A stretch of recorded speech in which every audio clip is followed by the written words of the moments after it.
ladies and gentlemen. Welcome back. It is us, Dragon's Greed Gaming, and you are joining us for a special episode tonight. Unfortunately, that guy Adam decided to bail on us, like the horrible, horrible person he is. So I had to round up some more reliable friends to play a better game, quite frankly. So we are going to be playing some Warhammer 40,000 Wrath and Glory tonight.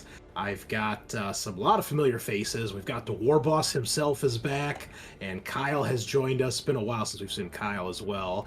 And as you can see, we're testing some recording tonight too, so very, very good shit. But anyway, I am your host, the Great Unclean One. Thank you for joining us tonight.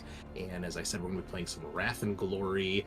And as always, if you feel so inclined, check us out over on Facebook and Spreaker, where you can keep up with all the news on the show. Check us out over on Apple Podcast, iTunes, YouTube. Give us those likes, those follows, those subscribes, and help us grow the channel. And if you feel so inclined, check us out over on Patreon, where you can throw some coins in the Dragon's Hoard and support us that way as well. Get yourself access to our exclusive actual play series and artwork from Kyle. Here he is in the flesh. So we got monthly artwork that he does so generously for us every month, and early access to all of our episodes. So, yeah. With that being said, we'll do a quick round table. Tell us who you are, who you're playing, and then I will do a brief introduction of what we're going to be doing tonight. So we will start it off with, we'll just go top left around the center. So, and that's going to put you first, Aaron. How are you? I'm very well. Tonight I will be playing Targum. He is a scout marine born on Enoch. He's a sniper. And that's about all I know about him just so far. But yeah, no, I'm excited. This is my first time playing Wrath and Glory. I don't know if you guys have ever checked out the Valentine's Heresy podcast. They run like... Yeah, I really liked it, and I've been wanting to play Wrath and Glory since I've heard it. So I am excited. All right. Well, as we go around here, if you all go to your notes tab on your character sheet, you will see there's a thing that says objective in the middle. This is one feature of the game. Normally, in a game, you will roll on I believe it's a D3 or D6 table, depending on your species or faction, and you get an objective for the night. If you complete that objective, you will gain a point of Wrath, which is one of your 2 meta currencies. Wrath is the harder one to get. It's also the better one. So, Aaron, if you want to hit those 2 dice next to objective, and it should tell you what you need to do. It says to speak a motto or saying of my chapter. Wonderful. All right. That shouldn't be too hard. I think you'll get that. So, okay. Moving right along, we have the Redbeard himself is back. It's been too long, Kyle. How are you? Yeah, man, it's been like a couple games already. I'm good. I've been rocking out with some art. I've been working hard on a project for later in the podcast. So that should be we've dropped a few hints about that already. So it's not top secret, but yes, it's coming along. It's gonna be great. Yeah, it's gonna be sick. Tonight I'll be playing Estiel, who is a child of is that of Arcus? I think that's the name of the planet, one of the planets that you guys are on. So yeah, so he's a sneaky boy, but he also has a big ass missile launcher. So this is going to be an interesting dichotomy for me. All right, and you want to roll your objective? Yeah, let's do that. Da-da-da. I will clarify my duty or lack thereof in the current circumstances. All right, wonderful. Moving along, Scaarr in the top right. He is still with us from over on the Neon Swamp. How are you tonight, sir? I am good. Good. Gearing up for a rodeo season over here in Houston, where everybody all of a sudden becomes a cowboy, even when they live in one of the biggest cities in the country. But but for me, I'm just gonna eat tons of chili and drink tons of tequila. It's gonna be a good time. Chili. I But bet you guys got good chili down there at least, right? oh yeah. Some of the, you'll get really good chili and really good barbecue during Hell the yeah. the Hell yeah. Houston rodeo. Cool. And, you know, Okay. we normally get good artists singing. You know, it's a big, massive freaking concert and the whole shebang too. Yeah. Um, Okay. But I'm going to be playing Erasmus, and Erasmus is kind of the quiet, contemplative type, very concerned and cognizant of his allies and their well-being. Diving into his chapters, like secret, it says trying to learn the secrets of his chapter's apothecarian. He sounds like he's kind of a field medic, maybe. He has more knowledge than normal of transhuman physiology. That's come handy from time to time, but yeah, he's quiet. Normally, when he talks, it's helpful. That is correct. Yeah, he's kind of your guys' medic for the mission. So, all right. Next we have Sean down in the bottom left corner. Welcome back, good sir. Well, I'm glad to be back and now in picture, full color. It's nice. Nice to see all the faces I haven't seen before. So cool. Yeah. Yeah, it's great. Yeah, I'm back again and playing Wrath and Glory instead of Shadowrun on the crisp Foundry. Always nice. God, it's better already. It's so nice, isn't it? Haven't really even started, so. Despite some minor technical issues getting into the Foundry at the beginning, it's good. Yeah, and I'm gonna be playing Lucretius, I think. Okay. Yep. How would pronounce it? He's a scout. He was born on Gilead Primus. So, he has some vow. Am I supposed to talk about that? You can if you'd like. Yeah, that's so I'll get more into the vow thing because that's specific to your chapter that you guys are from, but yeah, you can go ahead if you want. Yeah, his vow is diligently guard the citizens of Gilead as the chapter founder vowed, for protecting them is to keep safe the very heart of the Absolvers. Cool. And what is and your war gear? My war gear is a combat shotgun. Nice. On a Astartes shotgun, so we'll Okay. see how that goes. And his objective is dedicate a victory in combat to the Primarch, or if unknown, honor of your chapter. Okay. Oh, Scaarr, I don't think we rolled your objective, did we? I don't think I saw an objective. I have a vow, but I didn't see an objective. Go on to your notes tab, and in the middle there's a thing that says objective. Just hit those two dice next to it, and it'll roll an objective for you. Dedicate a victory in combat to the Primarch of your Oh, chapter. okay, you guys have the same one. Okay.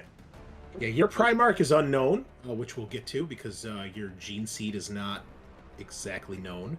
So we're not sure exactly what chapter you guys are from, but so just be your chapter master. Oh, or the chapter itself. Okay, and last but not least, also joining us from the Lone Star State, the War Boss himself has graced us. Oh, thank you, War Boss, with his glorious presence. Eric is back. You're very welcome. Glad to Hell be yeah. here. What's going on, man? So I am playing Philippus, and I might as well just be playing an orc. He's the strong-headed, full of zeal and determination, longest serving scout on the 10th Company, like this close to getting his black carapace. There's a reason he's the longest serving. It's because nobody wants to promote him. It's...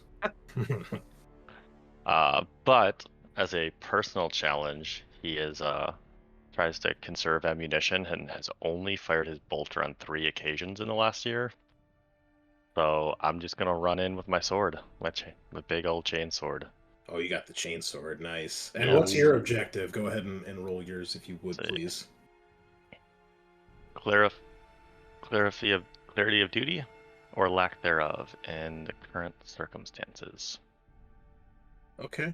Oh, clarify your duty. Oh, lack clarify. I thereof. was like, clarity. I don't know what that means, but go ahead. Okay, cool. All right. Well, as I said, if you complete your objective during the game, let me know. That'll grant you a point of wrath, which we'll get to that in a second. So You guys are. I won't bore listeners with the rules here for Wrath and Glory. If you guys want to learn that, go listen to Mork's Mad Boys, where we do a session 0 and then we dive into everything and we kind of go step by step as we all learn the system. So, I mean, I'll get into rules, especially for Scaarr and Aaron tonight, since they have not really played the game before. But we'll get to that as we get to it. So, you guys are part of the chapter of Space Marines known as the Absolvers. And your chapter is stationed in the Gilead system, which is the system sandbox that the RPG actually takes place in.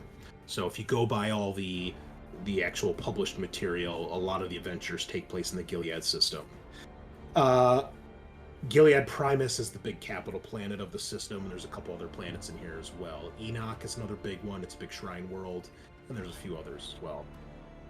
Anyway, the Gilead system is unfortunately one of the systems that has been separated from the rest of the Imperium by the opening of the Cicatrix Maledictum, the Great Rift. Basically, when Abaddon's 13th Black Crusade Part 2, if you're an old school 40k guy like me, took place, and they won, destroying the planet of Cadia and opening the Eye of Terror to such an extent that it ripped across the galaxy, and now from east to west, this massive interdimensional rift in time and space has torn the Imperium asunder, splitting it into the northern and southern halves. The northern half being referred to as the Dark Imperium because it is now cut off from the light of the Astronomicon, the Emperor's holy beacon on Terra that navigators use to try to navigate ships through the warp. Because of this, planets and systems that have been cut off in the Dark Imperium, they can no longer see the Astronomicon, and so warp travel is next to impossible. Even between systems that are within the Dark Imperium, but even worse if you try to cross the Great Rift. There are very few known ways to get through the Great Rift at this point to back to the southern part of the Imperium, which I forget what it's called. Eric, do you remember what the normal Imperium is still called? I know they have a term for it, but I don't recall off the top of my head. Anyone? No. Bueller? No? Okay. All right. Well, I'm sure there's other 40k people out there that matters. I mean, I'm a Chaos guy, so I don't care. It's all gonna I'm burn 30k anyway. in Chaos, so. Yeah. Let the galaxy burn. Okay. So, Uses, but okay. with that in mind, the Absolvers, from their very earliest days, were created to defend the Gilead system, and your chapter master, generations ago, made a vow that your chapter would always defend the Gilead system and its people from whatever came its way. Now, a lot of your chapter, like in most cases, are away, doing various things across the galaxy, so there is not a massive amount of you guys here. And because of all the problems that the Great Rift has caused, like many other chapters, you are understrengthed, and having to replenish recruits at an alarming rate. And because of that, the Absolvers have a much higher number of scouts than a lot of other chapters. And the scouts in your chapter are often sent to do missions that often would be reserved for a full battle brother. So you guys are often sent on missions that other scouts would probably not be sent on, but that's the world we live in, as they say. So you guys are part of 10th Company, which is often the scout company of most Space Marine chapters.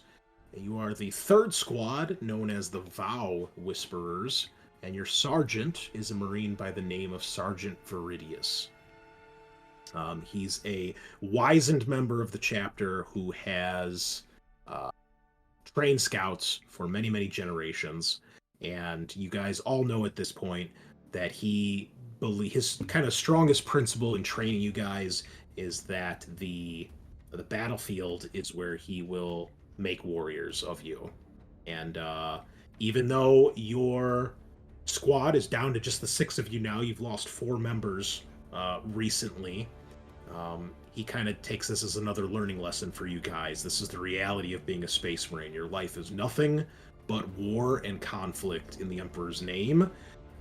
You can and will see Battle Brothers fall, and if you don't learn from those deaths and mistakes, you will eventually be dead alongside them. He also is very lenient in letting you guys often take the lead on how you plan missions and attacks and things like that, and you know that he's pretty much always testing you guys, whatever the situation is. He uses every mission basically as another training exercise. Now, at this point where we are, you guys are on board one of your strike cruisers, probably one of the only ones still left in the system, and you are in orbit above the planet of Enoch, which is a shrine world here in the in the Gilead system. Shrine world is a world that has been dedicated to the worship of the Emperor.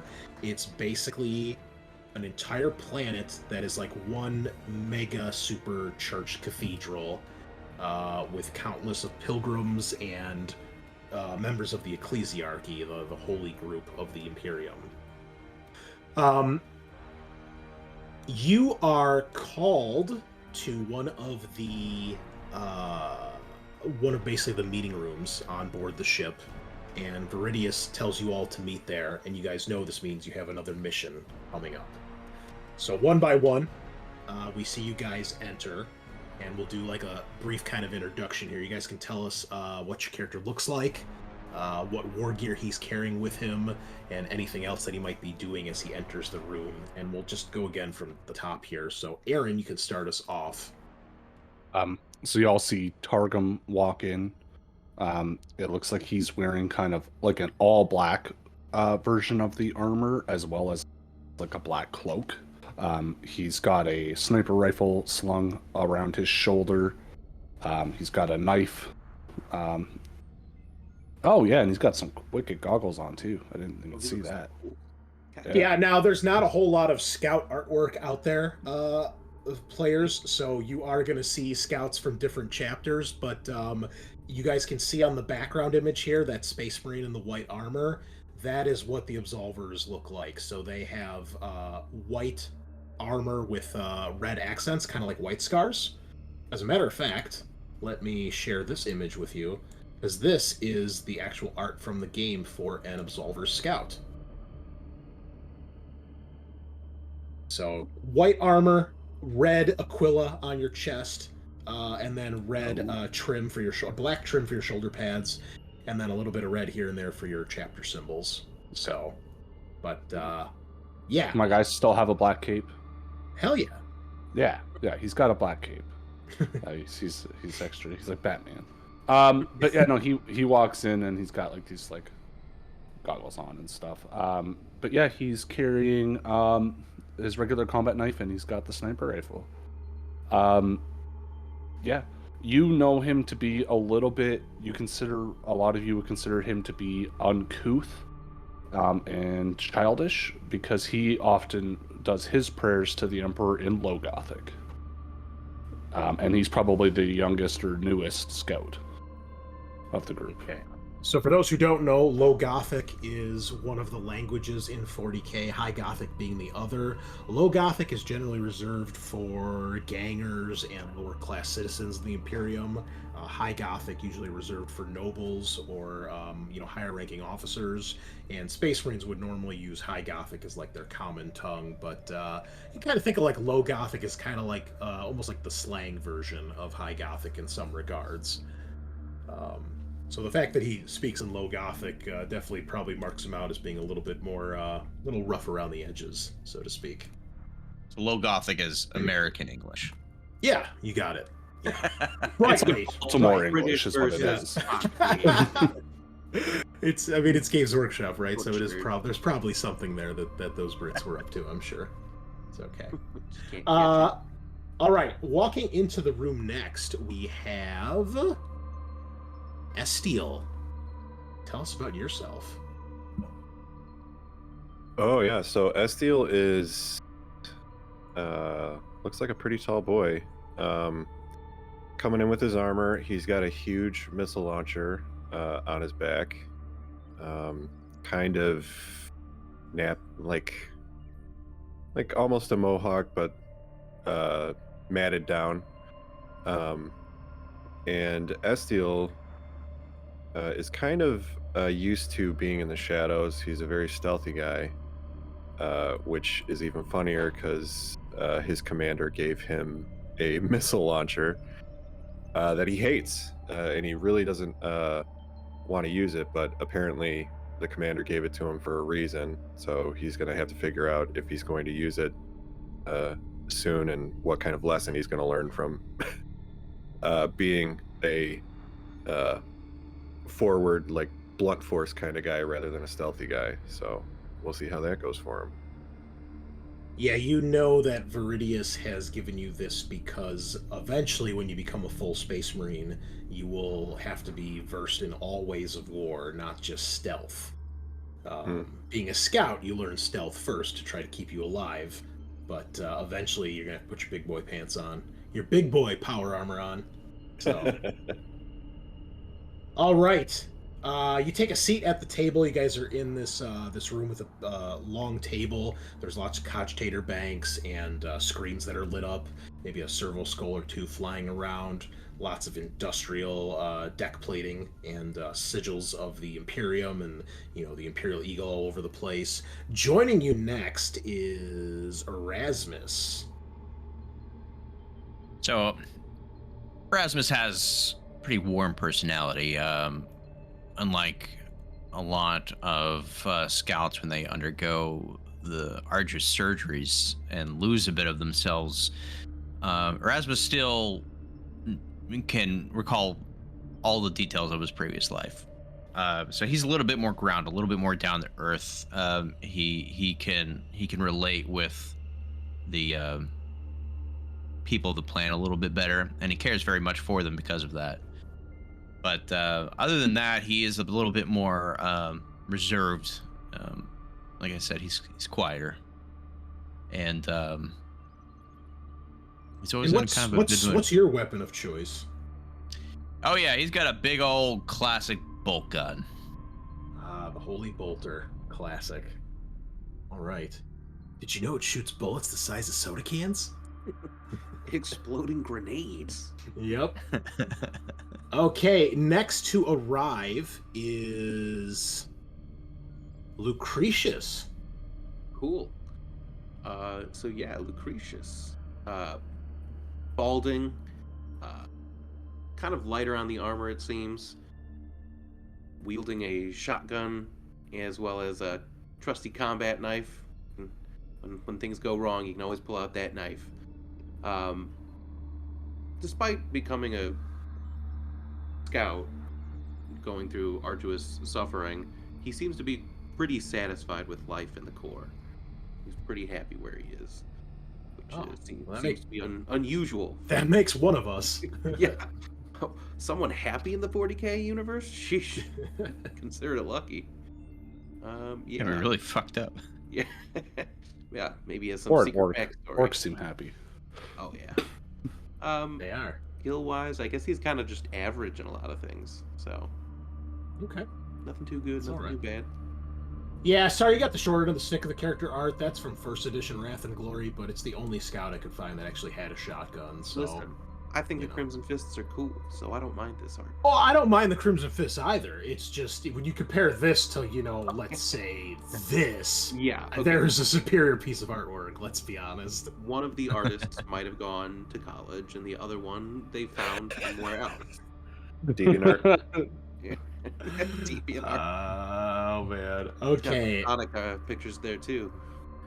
All right, I can't last throw shade. but not least, joining you guys is Philippus. Old school art here. Damn. Yeah.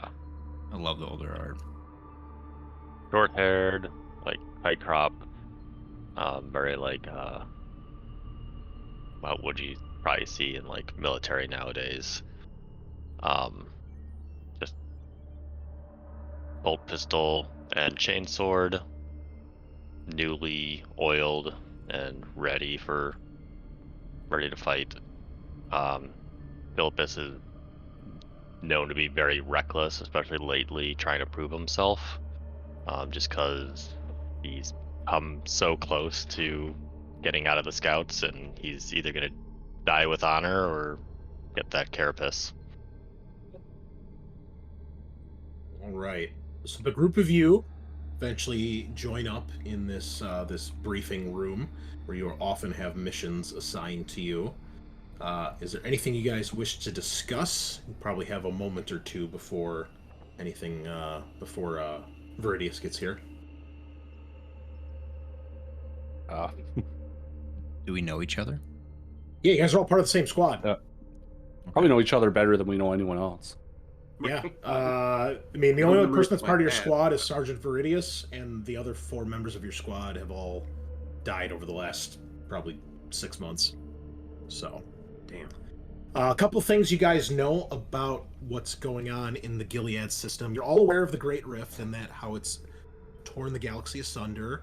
You're aware of the Indomitus Crusade that Rabute Gilliman has started. You're aware that Rabute Gilliman, the Primarch of the Ultramarines, has returned and is now leading a new crusade to try to reclaim the Imperium. You are aware of the Primaris Space Marine project. As a matter of fact, the Absolvers are one of the chapters that is not too keen on getting reinforcements from the Primaris project. Not that you really could, because you're on the other side of the Great Rift right now, but what small groups may or may not have made it through, like the rogue trader Jackal Veronius that you see here in the picture here, the Absolvers are not too keen on having these new recruits just thrown into their ranks for various reasons. So Primaris Marines are pretty much not a thing in your chapter at this point, and you don't have much in the way of reinforcements. Other than that, you are all aware that because of the Great Rift, the Gilead system being cut off from the rest of the wider Imperium has put lots of strain on all of their supply lines.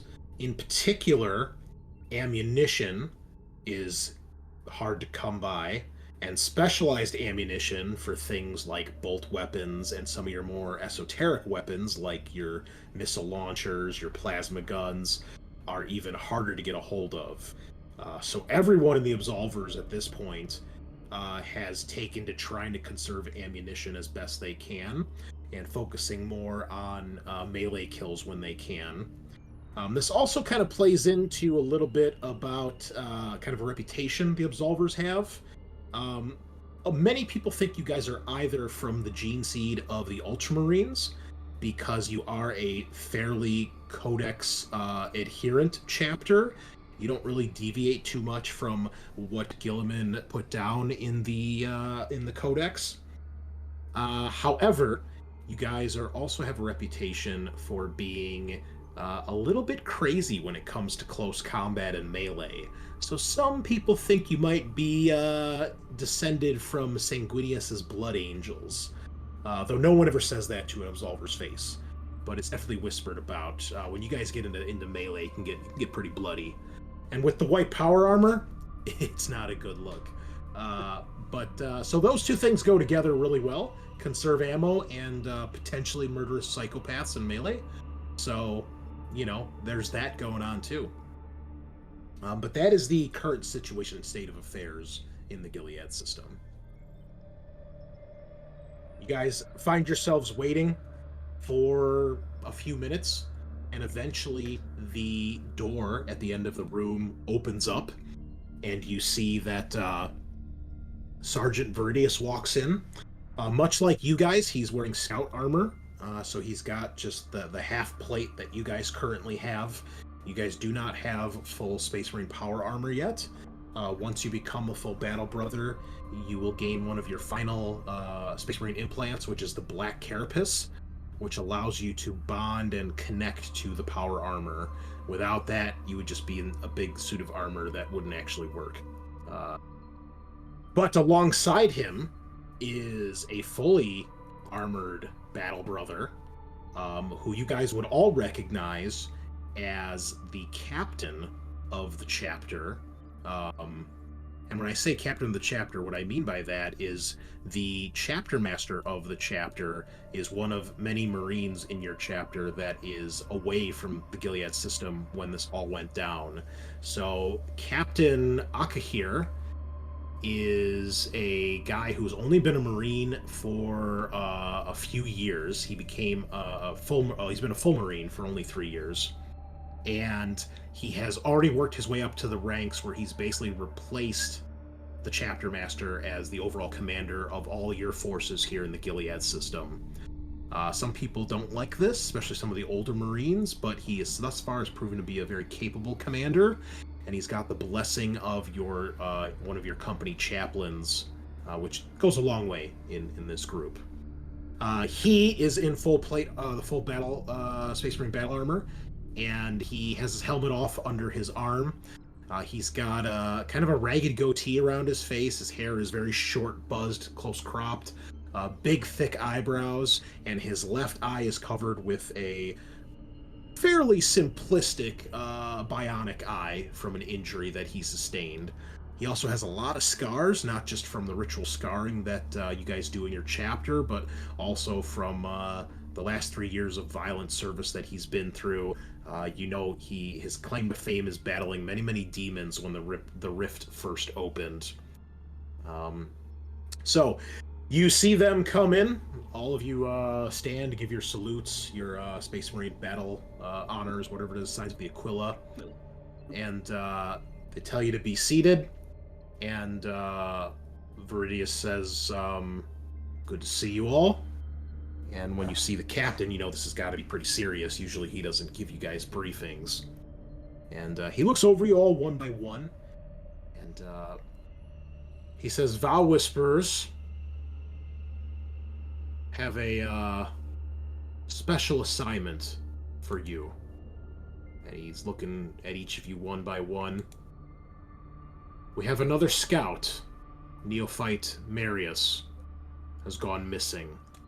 He was on a special assignment down on the planet Enoch.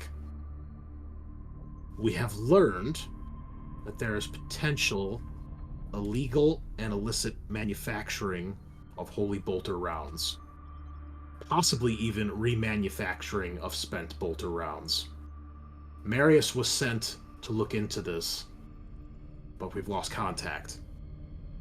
Our last transmission from him was garbled, barely able to be understood, but we were able to hear one word in our Absolvers' battle tongue, and that was the term traitor. We have been unable to reach him since.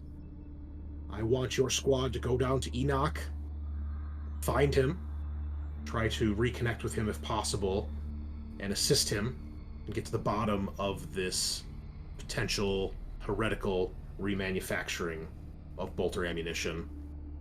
If there is any ammunition to be found, I want you to secure it and bring it back for us." And he kind of steps back and he looks at Viridius, and then Viridius looks to you guys. Any questions? Nope. No. No. Rasmus just shakes his head. Targans will say to him, "We are judgment, death is absolution," and just kind of do a salute. He gives you a salute back at that, and he says, "Your shuttle leaves in an hour. Be sure you're ready. I must stress, this is to be a clandestine mission for as long as you are capable of maintaining such a status." He doesn't go into any more detail about that, but if anybody would like, you can give me is it insight? Is that a skill in this game? It is. Insight! So this is going to be difficulty 5, so in this game, new players, I will set a difficulty, usually between like 2 to 7, 2 and 3 kind of being basic, and you're going to make your die roll, So you will click on the name of the skill in Foundry, and it's going to roll a pool of d6s equal to your attribute and your skill ranking. And one of those dice is always going to be a Wrath die, which is going to be red in Foundry. And for every 4, 5, and 6, that is a success. A 1, 2, or 3 does nothing. You must get a number of successes equal to whatever the difficulty number is that I tell you. And if you roll a 6, that is an exalted icon or exalted success, which counts as 2 successes. Damn, Targum had the closest. Yeah, almost. Oh wait. Remember, it's So DN5. So you, when you So we make did the roll, 5. you can set it. Yeah, When so you make the click roll. click the thing, it brings up the test, and the DN can be, you can change the base or just add a bonus, whichever one. That's how you also add extra dice. Okay, so yeah, probably not going to happen. No, close with 4 on Targum, but everybody else 2 or 1. Well, 3 we got there too. Unfortunately. Oh, also, if you roll a 6 on the Wrath die, the red one, that is a critical. If you roll a 1 on the Wrath die, that is a complication, which is like a critical fumble. So we do have a critical there, Lucretius. Unfortunately, it's not going to do much here. All I will say is you can tell that he's probably holding something back from you guys as far as why he's telling you to remain stealthy and clandestine. But he does not delve into anything, and none of you really can piece together why that may be. Sorry, is anybody else getting, like, everybody is named Lucretius, but copy? Yeah. Yeah. Okay. I when I scrolled up, I was there on the list. It'd be Targum. Targum's fine. Oh, I think. Yeah, but everybody we're else up. was Lucretius. Yeah. Yeah. Oh, I see. I see why. I think that's what your tokens are. Let me change that. Yeah. Because I just made a copy because they're all Space Marine Scouts. Ah, fair. So, all right. So you didn't name them. Yep. Yeah. Okay. It's correct on your character sheets, though. It's just not on your tokens. Okay. Do that. Okay. And let me just check the last 2 here. Okay. All right, everybody, if you just want to do another roll here and check to make sure. Hopefully that fixed it. Lucretius, copy. that's the best character ever. Okay. There we go. Fixed. Okay. Yeah, so unfortunately none of you can determine why this is. However, another thing, when you roll a 6 on a critical on your Wrath die, 2 things happen. You get a critical success, which in combat will do critical hits. In a situation like this, it may give you other bonuses. And the crits and critical fumbles are supposed to be separate from the die roll, so it's very much like a kind of failing forward type thing. However, you also gain a point of glory for the table. So glory is one of your 2 meta currencies. Glory is a group meta currency. The max is it number of players, Sean? Do you remember? Eric, Kyle? I think it's the number of players. I think it was. Well, we got up to 5, I think. So I think it's the number of players plus 1. Maybe. Plus 1 or Yeah, plus 2, I think maybe. it's plus 1 or 2. Okay. Yeah, Yeah, and 'cause I start remember with us going to 5. Yeah, so I think it's number of players plus 2, and I, as the GM, start with ruin equal to the number of players, which is 5. So glory you guys can spend at any time. Anybody can spend it. When you spend a point of glory, you can roll an extra die on a test, and you can also add a die to damage. And you can increase the severity of a critical hit, or you can seize the initiative, which means you would act next in the initiative order. So we can use those. You guys will see glory will come and go very quickly, so be sure you spend it, because once it's maxed out, you can't get any more. Wrath points let you re-roll a complete test, but you only have 2 of those, and those are unique to your character. So, okay. The only other thing the Captain Akahir tells you guys, he says, I understand Marius was in contact with an administratum clerk, badge number 144123, known as Phyllis. He might be a good place to start your investigation. A clerk named Phyllis? Yeah, I'll put it in chat here how it's... At least that's how I think it's pronounced. Maybe it's Phyllis. We already have a knew what they were Philippus, doing though, there. so we're gonna go with Phyllis. That makes more sense to me. File us. He's just a paper pusher. Phyllis, please. Yeah. Does Okay. Phyllis file often? Right. Probably. He's in the records room. That's where we'll find him. So with that, Captain Akahir dismisses you guys, and Viridius says, all right, I'll meet you on the shuttle in an hour. Gear up. An hour Like later... a goblin named Noblin. An hour later, we see you guys loading up, and to your surprise, you are not on a Thunderhawk or any sort of Space Marine strike craft. You are instead being loaded on a typical Arvis lighter lander. It's a very basic civilian type dropship. It can sometimes be used to bring cargo here and there, but he sees the disgust probably on some of your faces, or the confusion. And he says, we're supposed to be incognito, remember? And then he motions for you guys to get aboard. That's Y'all the strap mission. in Yep. and make your way down to the planet. Okay. Eventually breaking through the atmosphere. The shuttle rumbling, getting hotter on the outside as we see the fireball kind of engulf as you guys break through. And then eventually you find yourself above a ocean world.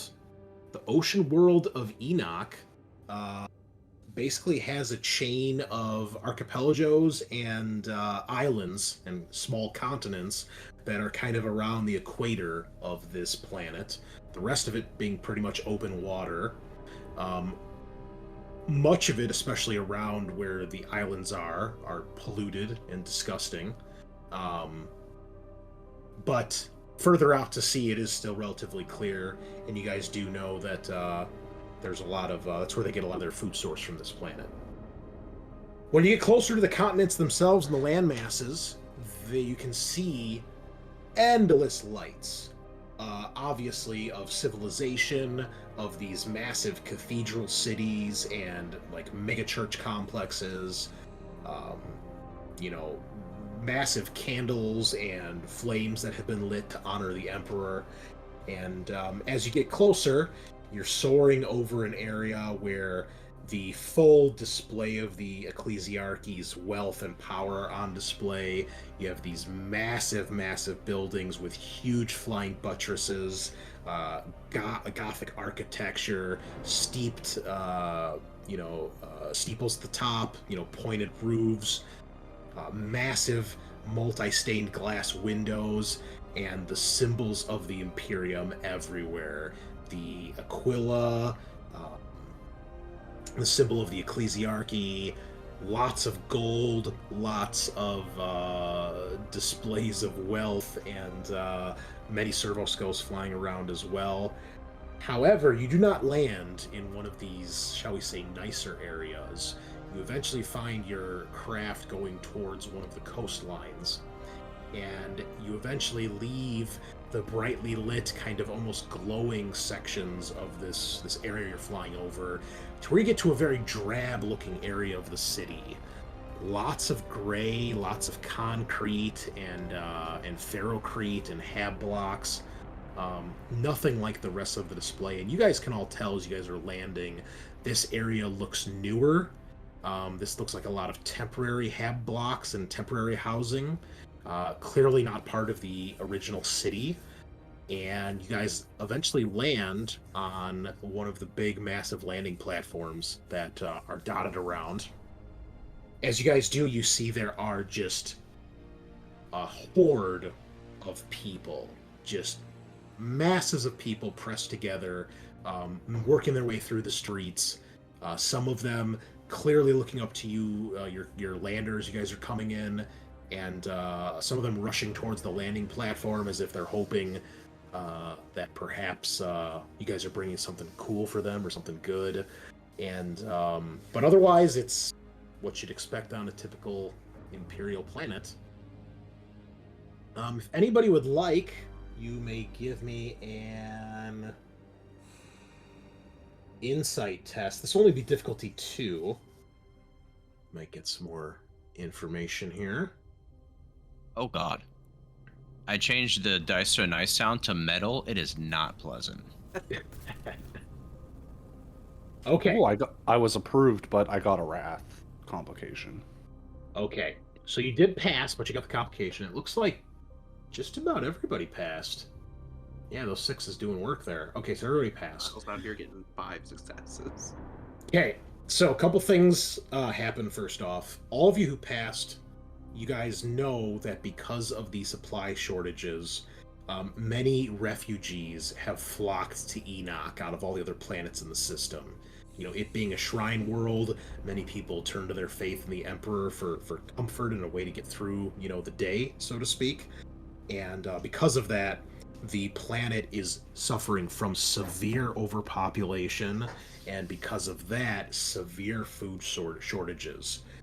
You all have heard at this point that riots have broken out, lots of violence, and the situation is getting grim and dark.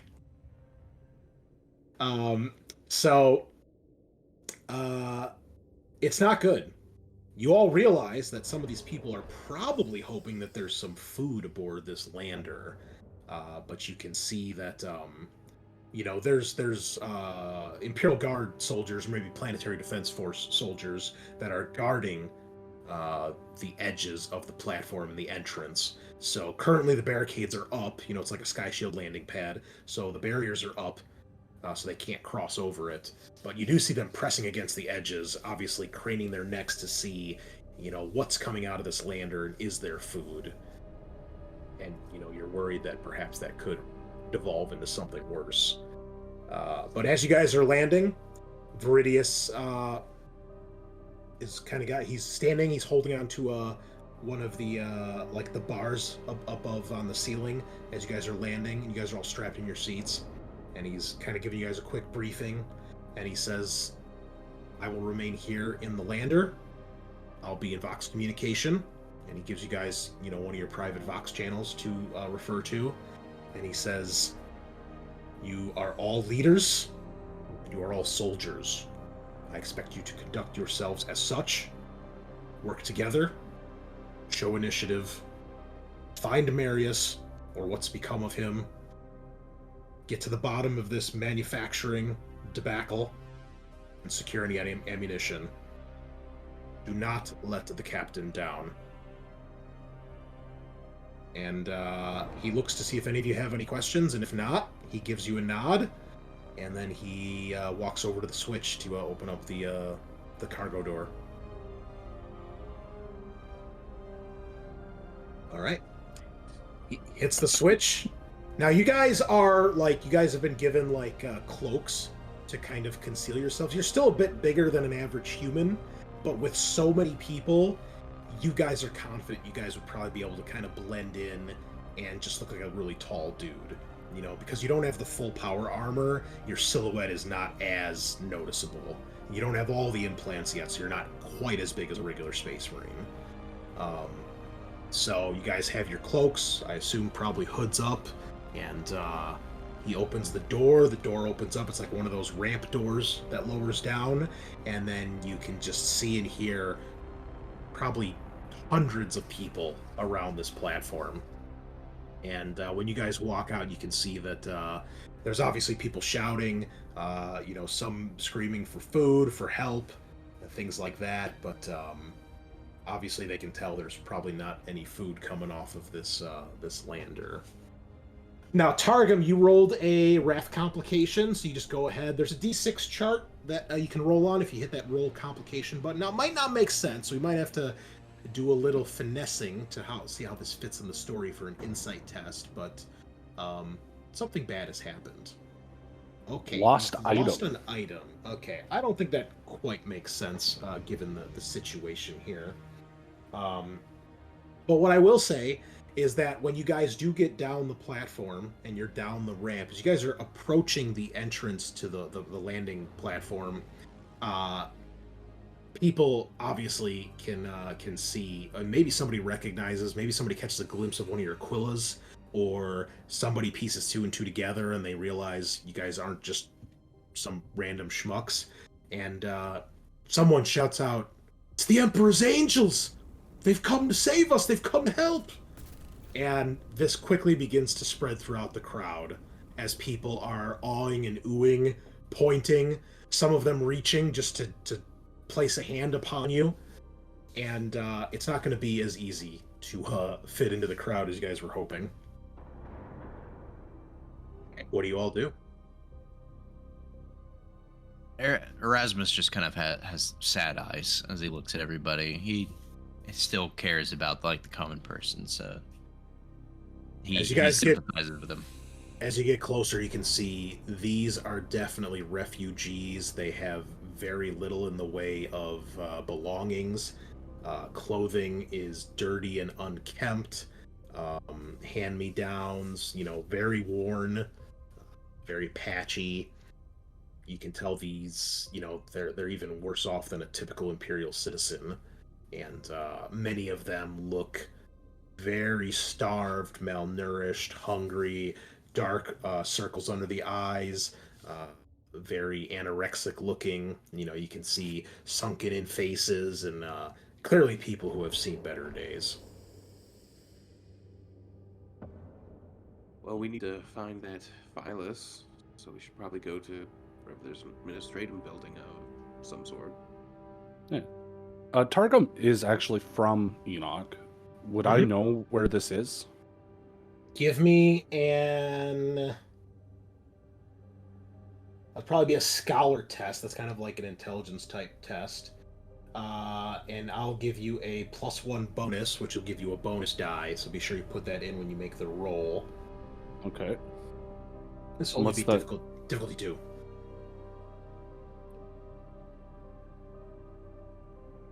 Sorry, just adjusting the D in there. Easy. Approved. Okay. Oh, you know what? I'm sorry. One more thing before we go any further. Estiel, on your test, you had 2 6s, and you also had enough successes to pass that test. So what you can do is any extra 6s that you roll beyond what you need for the test, you can shift those. And in the case of just a skill test like this, you can shift to do one of several things. Once per test, whether it's an attack or skill test, you can shift to get a point of glory added to the pool. If it's a weapon attack, you can shift to get an extra damage dice to roll. And if it's skill check, you can also shift to get more information out of your skills. So you can get more information, you can do whatever you were to do better, you can have it done more quickly, like in a shorter amount of time. Those 3 things you can do multiple times on a test, or various times for every extra 6 you rolled. So with that in mind, Estiel, what do you want to do with your extra exalted icon there?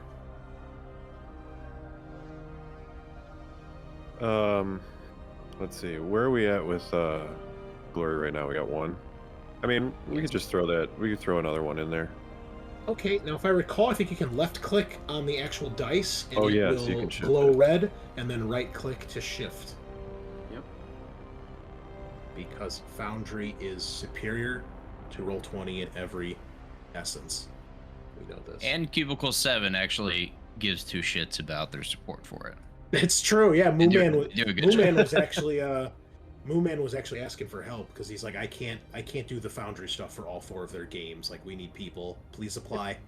So if you hear this, ladies and gentlemen, go talk to Mooman over on his server on Discord or on Cubicle 7. They need Foundry help.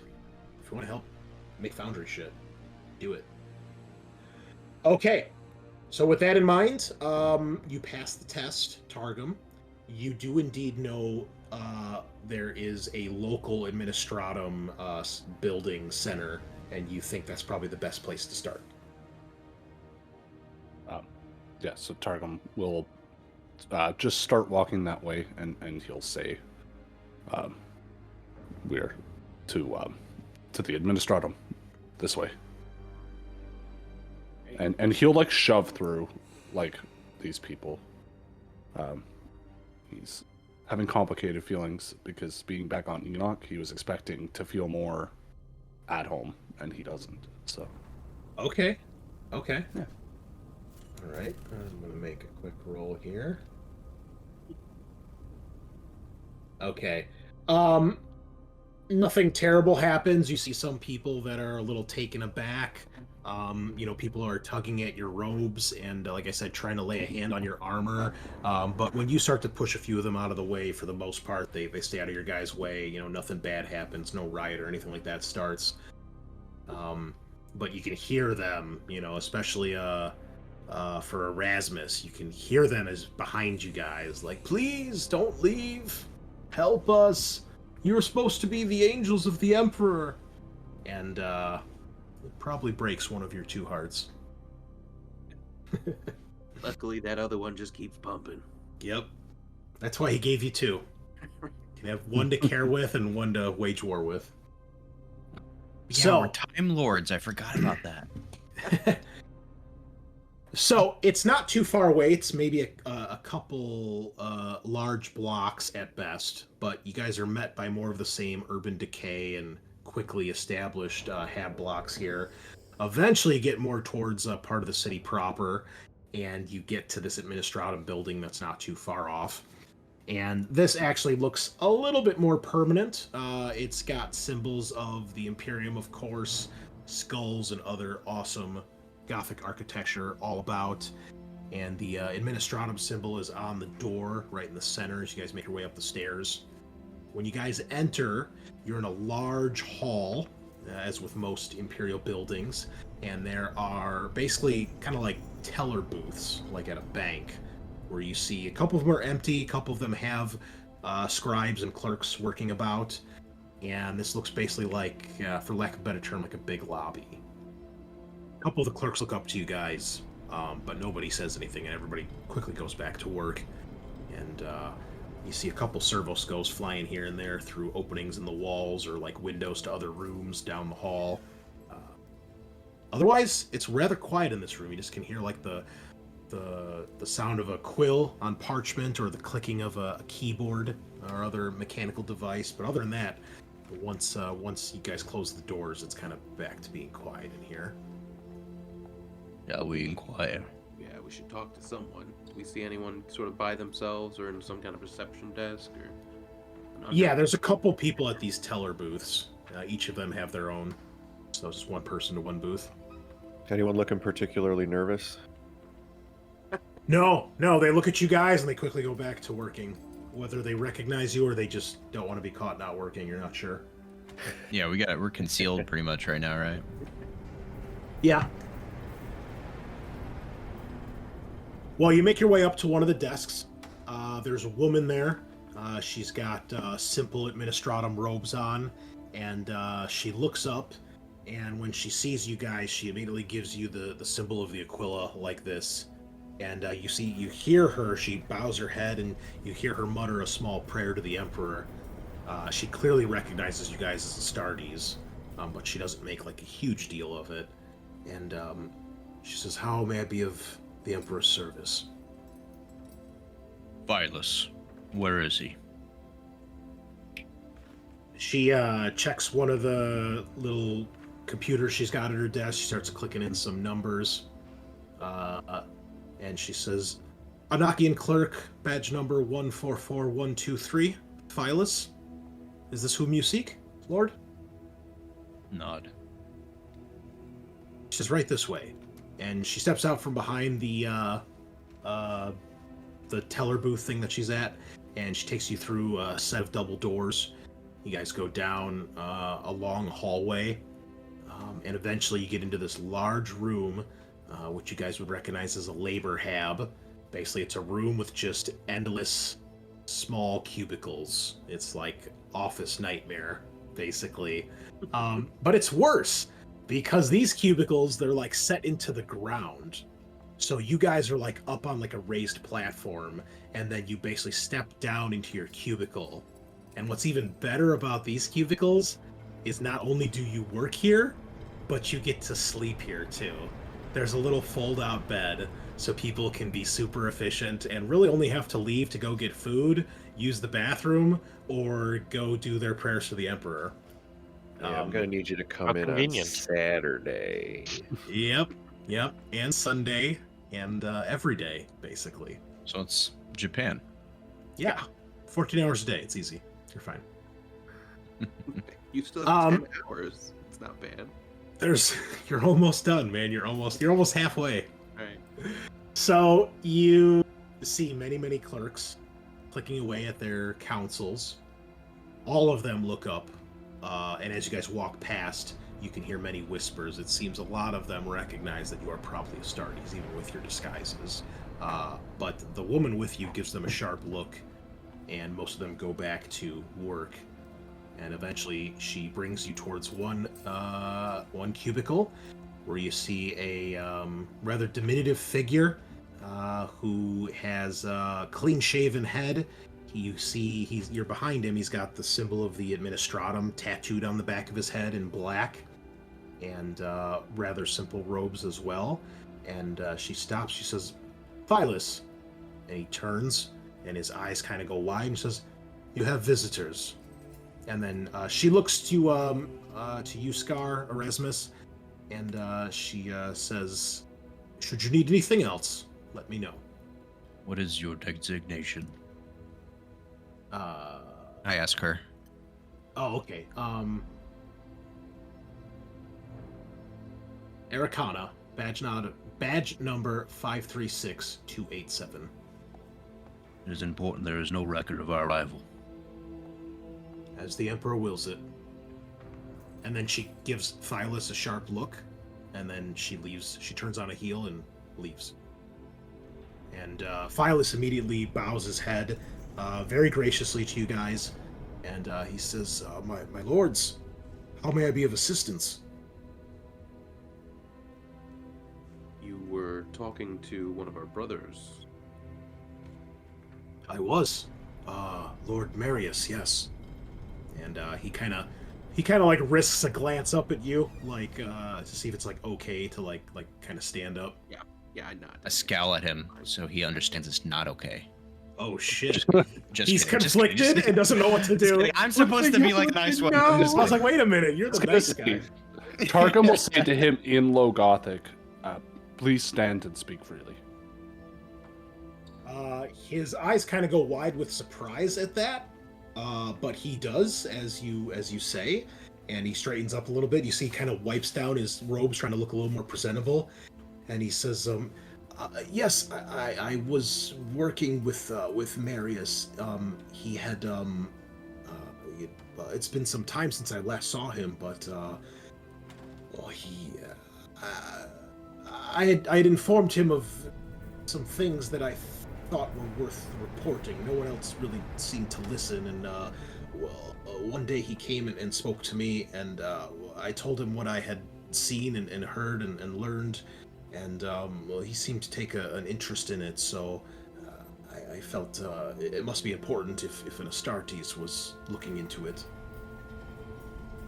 So, what were these things you learned, and where did he go for this? Well, there's as you've probably seen on your way here, there are quite a few abandoned and run-down sectors in this area, several manufactorums and things of that nature. Well, I had noticed some unusual power demands in a local area to what is supposed to be a disused, decommissioned manufactorum. My curiosity, I must admit, got the better of myself, and I decided to check it out for myself one day, and I saw several figures and shapes amongst the ruins. they must have heard me or seen me, because the next thing I knew, there was shouting, and they opened fire on me. They tried to kill me. So I ran. I told anyone who would listen. I don't think anything happened. The power demands were still, or the power fluctuations were still showing up. And then one day Marius arrived, and when I told him, he seemed to actually believe me. And I assume he's probably started investigating.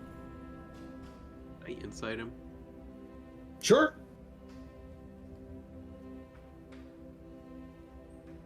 This will only be difficulty 1. 3 successes. So I'll just give one of us glory. Okay, you got a 6. Good. He is definitely not lying. You can tell this guy is eager to assist and eager to help, and you don't get any hint of any sort of nefariousness when he speaks. Nice.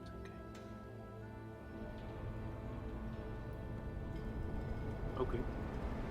Can you point us towards those buildings? Of course. As a matter of fact, if it pleases my lord, I can do a little bit better. I can give you a map. I found it in one of the records not too long ago.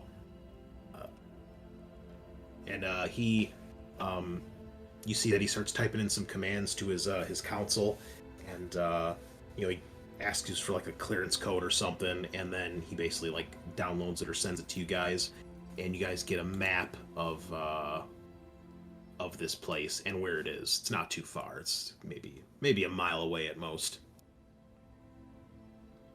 And we will actually go to that map.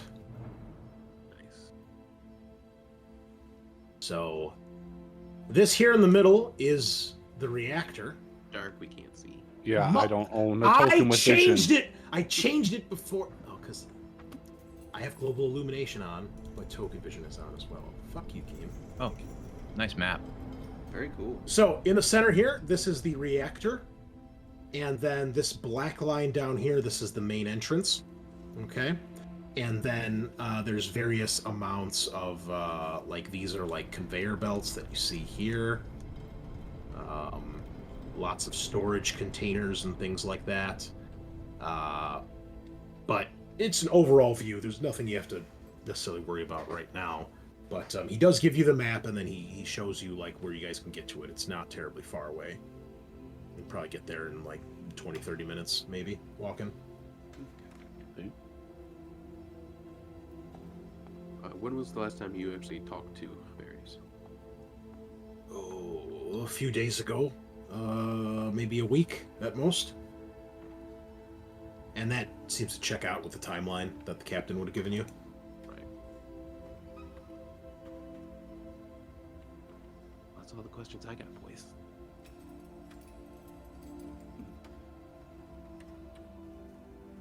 When they fired at you, what kind of ammunition were they firing?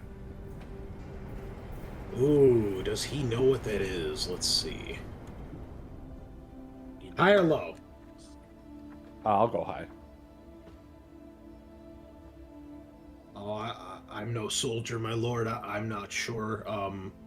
All I can say is I know it wasn't a las weapon. It was some sort of projectile. Hear any explosions? No, nothing like that. No detonations, okay. No. Maybe stubborn rounds. Another thing you guys, I'll point out, you guys can spend a point of wrath to make a narrative declaration. So if you want to try to like add something to a scene or influence it in some way, that is another way you can spend a point of wrath. Just FYI. Thanks. Is there anything else that I can do for you, my lords?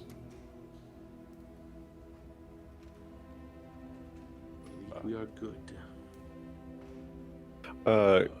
Chris, while this is happening, would we be like, would our heads be poking up over the cubicles? Yeah, I mean, because keep in mind, these cubicles are built into the floor. Right. So, like, you guys are You're not in his cubicle. You guys couldn't all fit in there. It's barely big enough for okay. him. You guys are. He's probably still in it, like looking up at you guys. Okay. Would I have? I think STL would be looking around, trying to notice if anybody keeps, like, looking a little too much. Make me an awareness test. Difficulty 3. Alrighty. Awareness. 3. Bada boom. Holy shit! That's a lot of dice. Jeez. All right. No.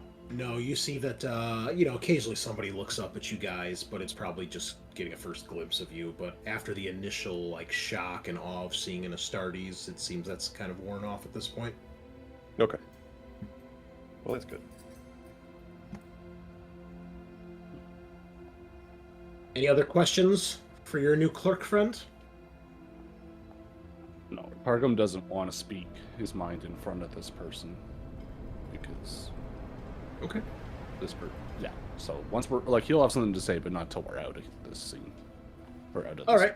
Well, we will assume you guys leave, and you guys can speak freely amongst yourselves, whether you're in the lobby or you go back outside, whatever it is. Yeah. This seems to be the location, exactly as our sergeant explained, as the captain explained. They are armed and they are using our munitions. This will Yeah. not abide. I mean, they might not be using bolter rounds. He didn't hear any detonations or anything. But they might be using, standard caliber munitions for normal humans. Yeah, well, I don't even think a human could probably wield a bolter You have to be without pretty breaking their fit. wrist. Yeah, pretty fit Like- Chan. Some of them can, but yeah, you need to be a big boy to do that, or an Imperial Guard character. But yeah, no, I was going to say that just like they're using munitions in a time where we don't have enough. Right. So Yeah, that's true too. we should, go in nice and quiet and do what we do best. Okay. I assume you guys make your way to where this abandoned manufactorum is. Yes. Do we want to get When close it- to the building across from it and scope it out first? I was going to say, like, once we get close enough that I could look it down the barrel of my sniper rifle, like, or down the scope. Okay. Yeah. I would. So when you guys get to this place, it is a large, rectangular, long building. Okay, keep in mind this is 40K scale, so this is, these little squares are not your typical whatever 5-meter square. This place is probably huge. I mean, this thing alone is probably like as big as a city block, right? This front door is one of those garage doors that goes up, and when it's up, you could tell it could easily fit a vehicle through it. Maybe not something as big as like a Lehman Russ battle tank, but maybe something smaller like a Chimera transport, or like obviously probably more obviously like loading vehicles and trucks and things like that. Those what are those fucking things that the Gene Stealer cults have, Eric? What's their vehicles? Not the rock grinder, but whatever the truck is called. That thing. Something like that. Civilian type vehicle. Now, the other thing you notice, the building is by itself. There's nothing nearby, like you couldn't jump from a roof to get to this building. There's easily like a full city street between this and any other adjacent building. Everything in this area is very decrepit and run down, and it looks abandoned. This place looks abandoned as well. However, you can see the glow of lights coming from inside. It's not all the lights. You guys can tell that it's not like the whole place is fully operational, but there's definitely power and or perhaps torches or campfires that have been lit. There's plenty of buildings and cover like away from this place, so you guys can view. That's no issue, but you can't really get close to it unless you want to expose yourself and kind of go through the no man's land. And if anybody would like, you may make an awareness test if you want to try to spot anything And Absolutely. Argum, you can take a bonus die because you've got your sniper rifle scope.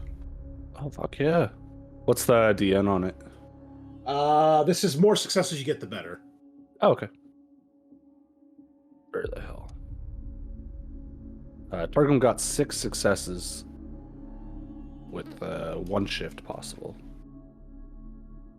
All right. Well, you are free to shift Yeah, if only you so 3. desire. What on a skill test is there any benefit to not throwing it into glory? Yes, you can. You could learn more information. You could do your skill test basically better, faster, more accurately. If there's a specific piece of information you'd like, you can ask, and I'll tell you about that as well. So Okay. it's up to you. I'll do the shift to get specific information. I want to see if they have people on the roof or like in windows that are like looking out. Okay. So there are windows on this building, but most of them are way higher than ground level. Like you need to be like huge. They're probably at least 2 stories up, like the lowest windows. Many of them are blown out, shattered. That's where you can kind of see some light flashing through. You don't see anybody in windows. It looks like they're not like on a floor. This building does look like it's probably 2 to 3 stories tall, but it looks like it's just like a hangar, right? Like it's a big, massive building with a huge roof. You do see on the roof there is one of those slanted things where there's a door, so that you can tell there's a stairwell. The roof is fairly flat and open. There's a little bit of debris here and there, but for the most part, it's empty. You do not see anybody up there, and you just see the doors currently closed. You don't see anybody through windows or up on the roof. However, so we got a couple. I got a complication. We got a complication. Okay, we'll get to. Go ahead and roll that if you would, please. Okay, we'll get to that in a moment. I'll shift. You got a shift also. Yeah, I got it. Okay. I'll shift to glory. Okay, go for it. Scaarr, you gonna shift for glory or towards the skill test? Towards the skill test. Okay. You want to get more information? Anything specific you want to get or learn? Yeah. I want to look around the big no man's land and see if I can see any kind of like sewage tunnel or anything like that. Any kind of underground access. It's funny you mention that, because that is exactly what you see. So you can tell, so you guys are very close to the coast, maybe less than a mile. Well, actually, definitely less than a mile. You're kind of on the outskirts of this pseudo city.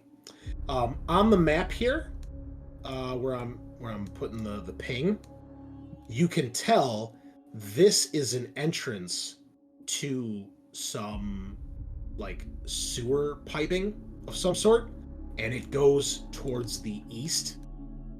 So it goes to the right of the map, and you can tell from where you are, you can see like there's like a little like generator station or something, and you could probably access those tunnels from there.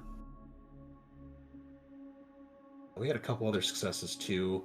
You guys also notice you can see there are a few shadows of figures near the entrance. The door is currently opened, but you see that the bottom, because it's a garage door, right? So it's like multiple things like this.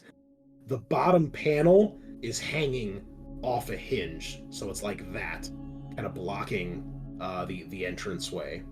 But it's a huge door, so you could easily walk underneath this part. Even you guys, as tall as you are, could walk underneath this part that's broken. But you guys can see there's probably a few figures huddled in there, and you can see more lights beyond. You can tell there's definitely shapes moving about. Humanoid shapes, not like monsters or creatures. Definitely humanoid shapes. And a cat who's knocking shit off the table. You also can tell there's a number of places on the eastern and western walls. We'll see, maybe you guys do a big circle around this or something. There are many places where the walls look particularly weak. Like a little bit of damage would probably see them get knocked down or collapse. Say to like a rocket launcher. Yeah, an explosive would Yeah. probably do it. Rocket launcher, whoever has that, it should be on your character sheet, but if it's not, you only have one rocket of each type. So you have one frag missile and one crack missile. Yeah, and Estiel is actually, while we're scouting, he is huddled and looking at the instruction manual. Okay. The guardsman's primer. Just, how do I use this fucking thing? Press 1 for help. So It that seems is there is the possibility of subterranean access to the compound. Well, we should probably do that, right? They have a bunch of lights and a bunch of open areas that people are watching. So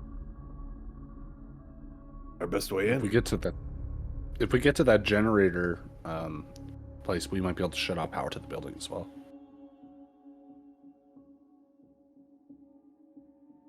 is the reactor giving them power?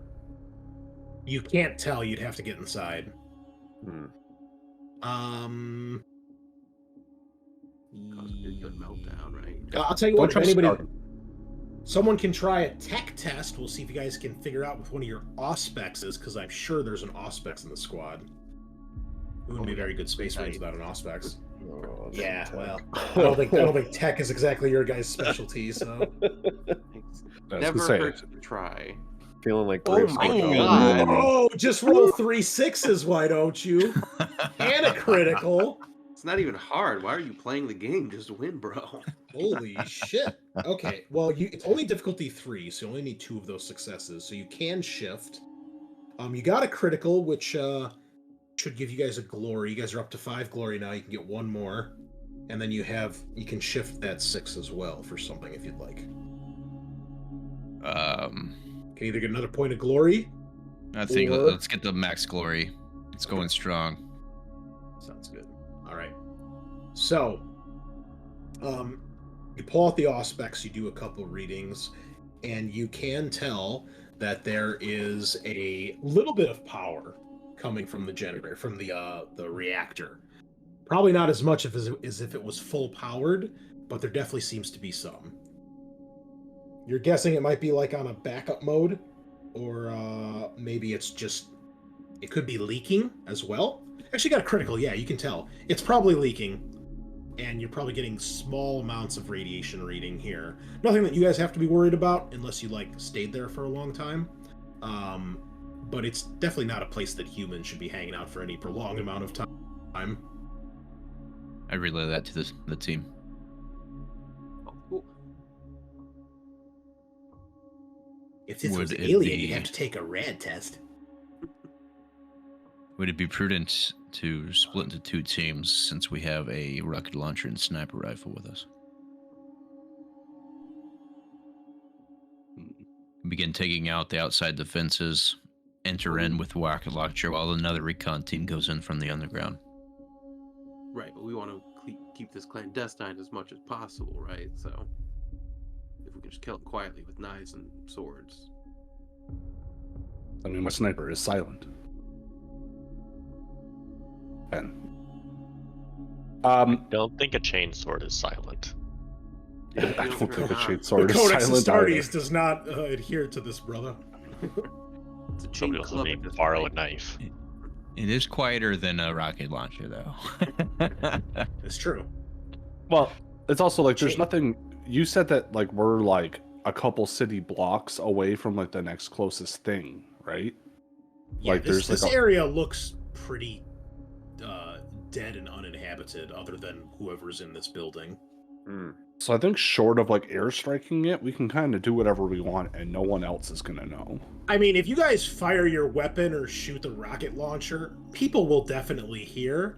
Whether or not they're gonna care or come investigate, because it's oh, there's another shooting in the fucking seedy part of town. I don't think anyone's really gonna care, let alone come check. But they might.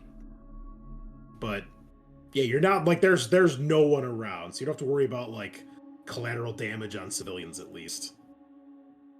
I think we were being incognito initially because of the prospect of a traitor. Well, this is still a possibility.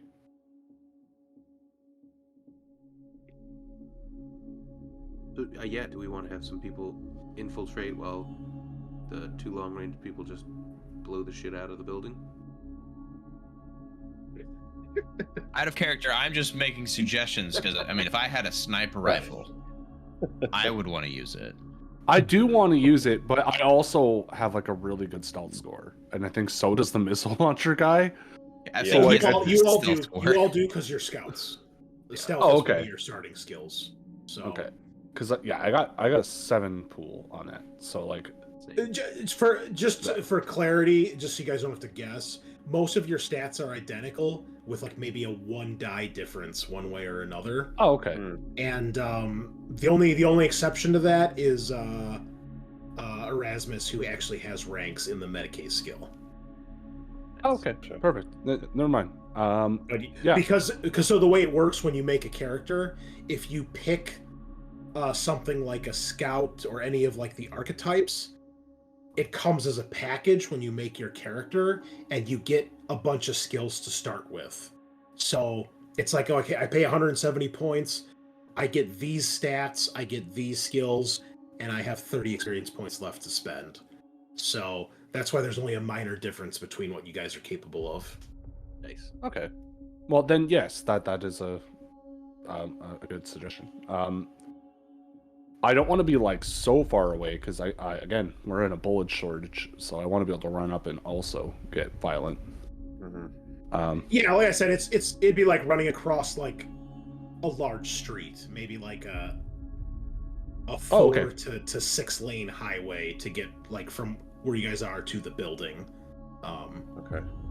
I was thinking as if we get caught, and something happens on the inside, and you'll see because you'll be observing on the outside, and just as soon as you see them like alerted, take them out, and then y'all can move in. Or we could just all stick together. It's a one shot and probably overthinking everything. I feel like, yeah, that's probably the way to go. You know, just a 1 shot. Just fucking balls to the wall, wing it, Yeah. right? I'm practically vibrating right here because in character I'm like, I don't want to use this thing, and out of character I'm like, let me fucking use this thing. Do we want to just shoot the missile now and then sprint at the building? No, Yeah. but I can try to take a shot and It get those sprints guys at the while door. the missile is in transit, so as it hits, you guys arrive on scene. Shoot Somebody the race. missile. I'll jump onto it. and Y'all I'll will grind hear down if the we missile. shoot on the inside, and that can be your cue. Rocket launcher go, sniper rifle go. Well, I was actually thinking that I might like stay as far back as I can and just cover you with the sniper rifle for a bit before I run in. Let's do a knife run. Fuck this. Oh, you Just know do what? an all knife run. You know, Knife I forgot one more thing that I should tell you guys, which will probably add to your decision making, I'm sure, because we got to overthink it. This is also an orphanage.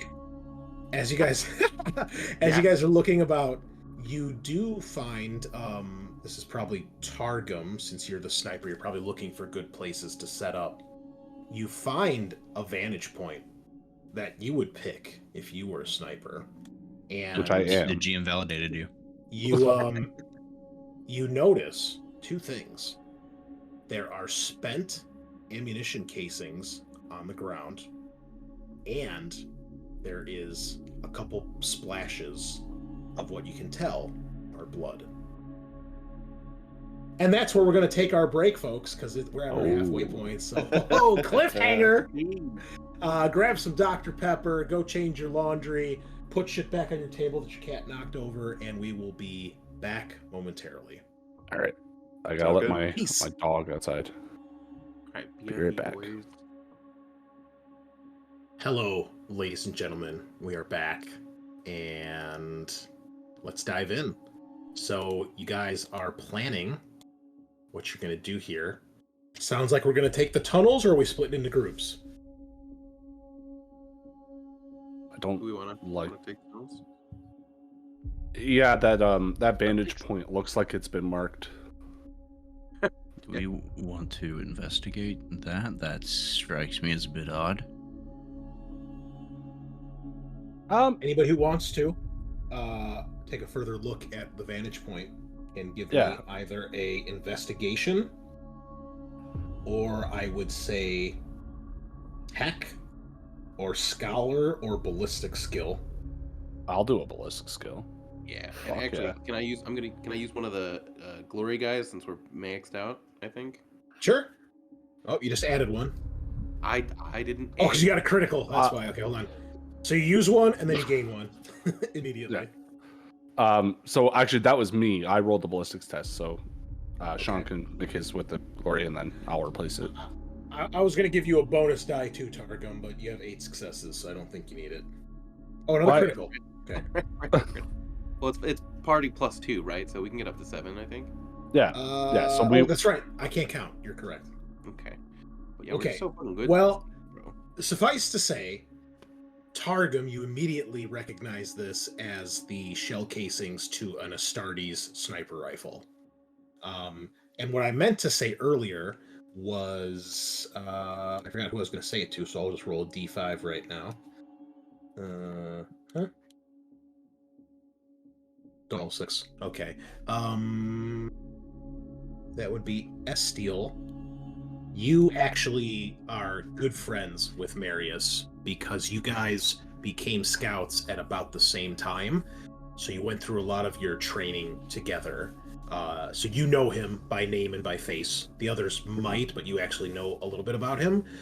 And you also know that his preferred weapon is a sniper rifle. Okay.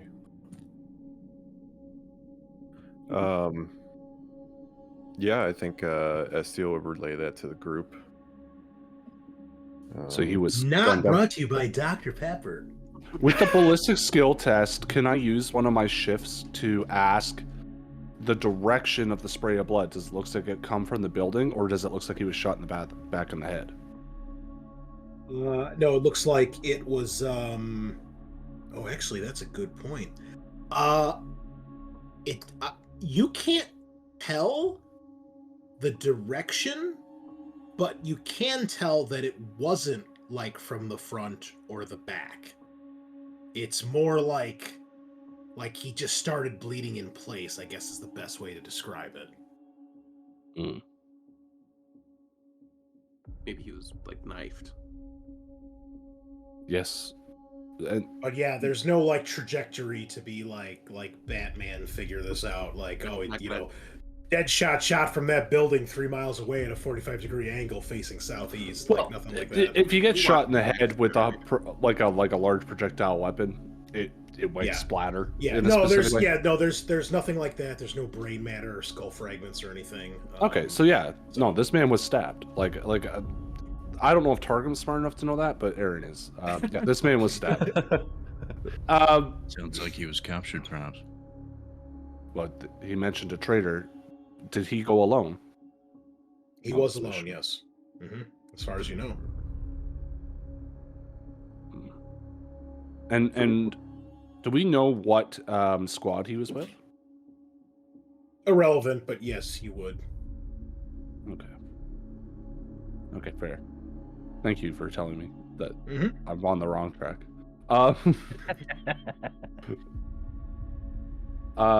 Okay. I don't feel comfortable sticking to this vantage point. If there's somebody out here hunting Yeah. snipers. Yeah. But how much of a badass would you be if you like, fuck it, I'm gonna stand right here where this blood pool is. I don't give a I'm fuck. gonna be the bait. He'll be a wiener. No, just Yeah. kidding. You know you're gonna see action if you stand in that spot, right? Yeah. Could use you as bait. Yeah.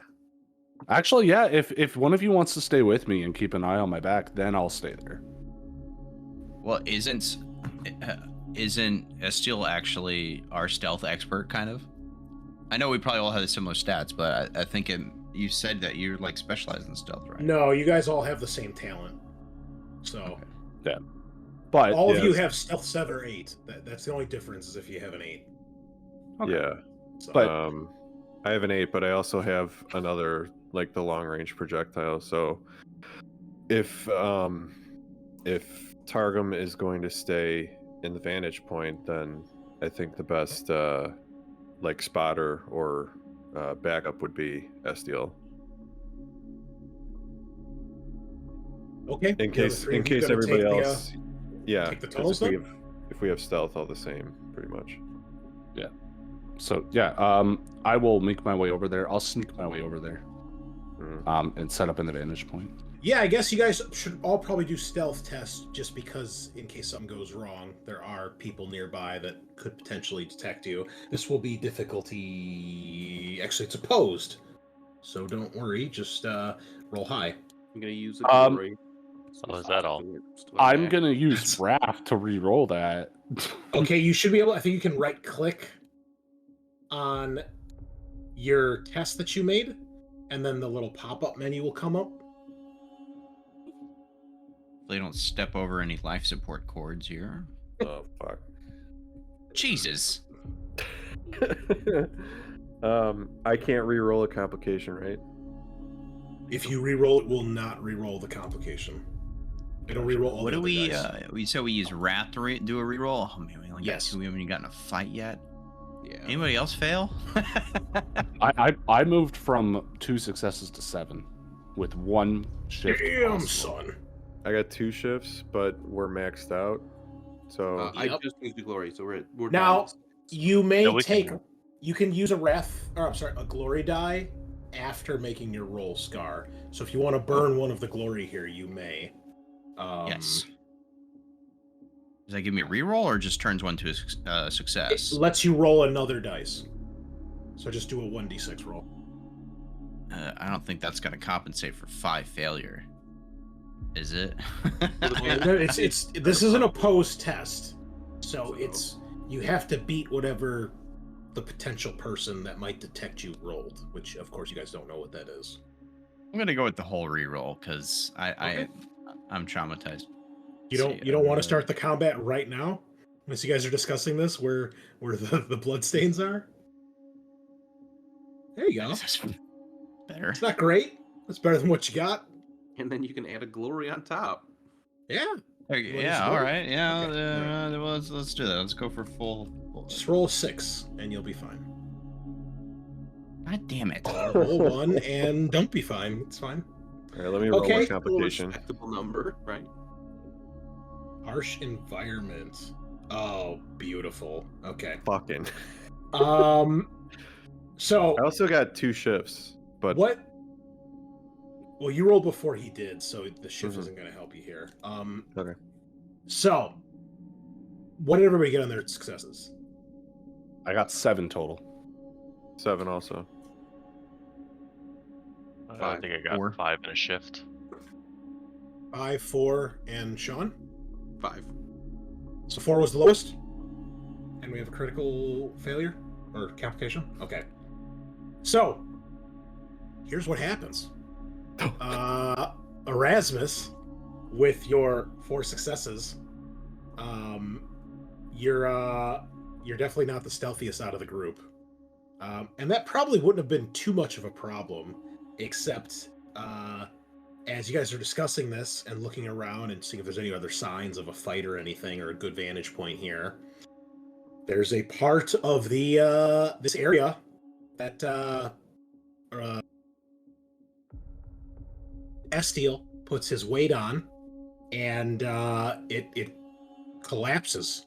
Chunk of concrete falls out, and it might as well be like an explosion because it's so quiet out here that it makes a pretty loud noise. And you then can see and hear the shapes moving near the entryway to the factory. And we're going to dive into initiative. Nice. So, I will put your tokens on the map. They're probably going to be kind of tiny because it's a big map. Not that really... Actually, hold on. Let's do this. Let me rescale this because the size of the map is irrelevant. That'll make life easier. Oh, yeah, that's the fucking issue here. Let's do it.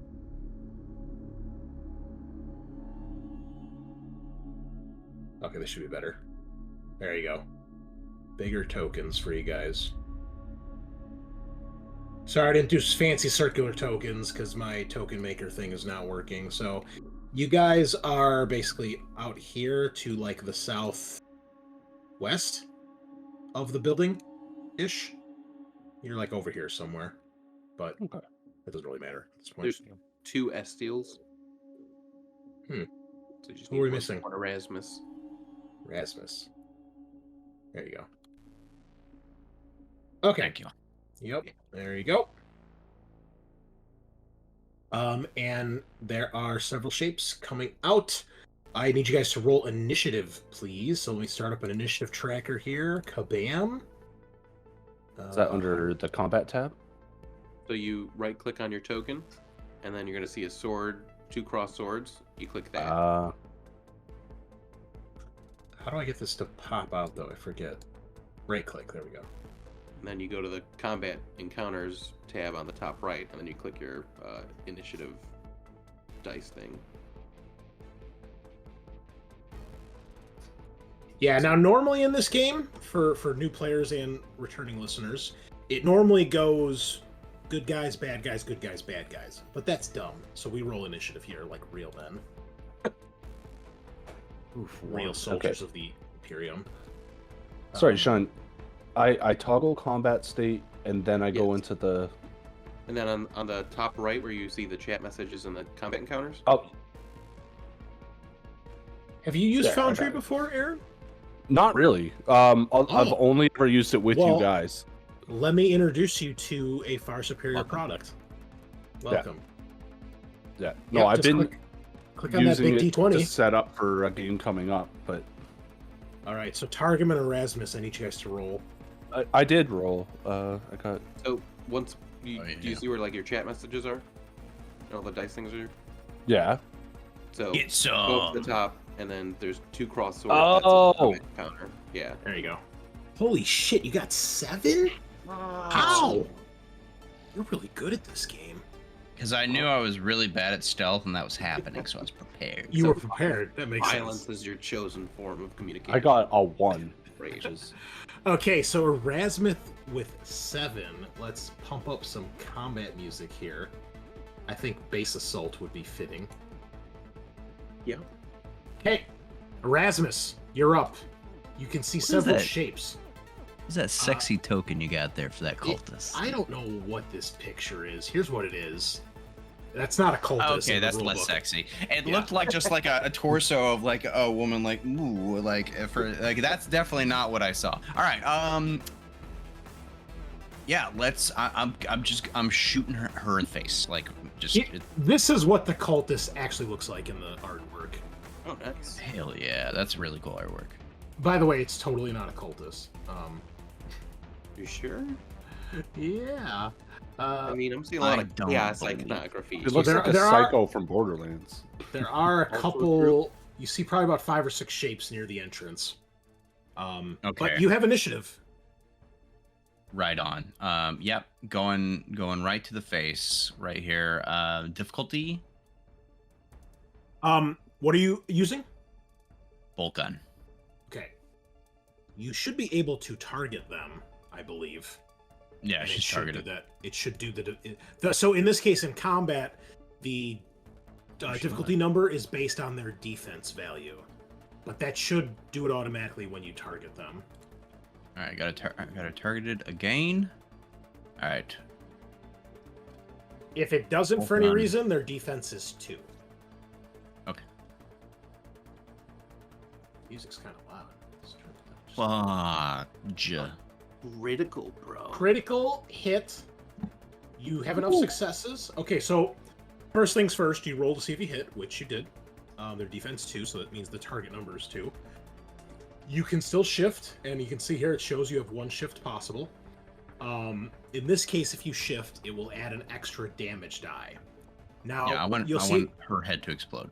you'll see on your weapon profile, if you go to your combat tab, your weapon has its damage, which is its base damage value.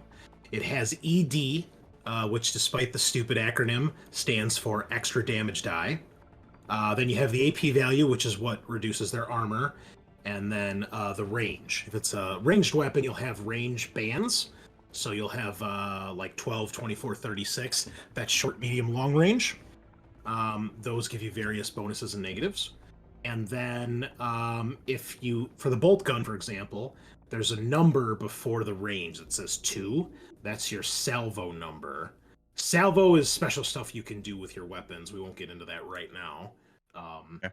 But and then with the drop down, you can pick your ammunition because sometimes you'll run out of ammo. In this case, you guys basically just have one reload. You have one extra clip of ammunition because ammo shortages, as we've discussed. So with that in mind, you have fired the bolt gun, you have hit. So if you'd like to shift, highlight one of those 6s, right-click it, and do shift for damage. And that should add it to your damage pool, and then you can hit roll damage. And it should roll... what weapon do you have? Bolt gun. Bolt gun. The ED is 1. Why is it rolling 4 dice? It's rapid fire 2. Oh, thank you, sir. Wonderful. Okay, so when you roll the extra damage dice, it's just like rolling a normal dice. A 4 and a 5 adds +1 to damage. A 6 adds 2 to damage.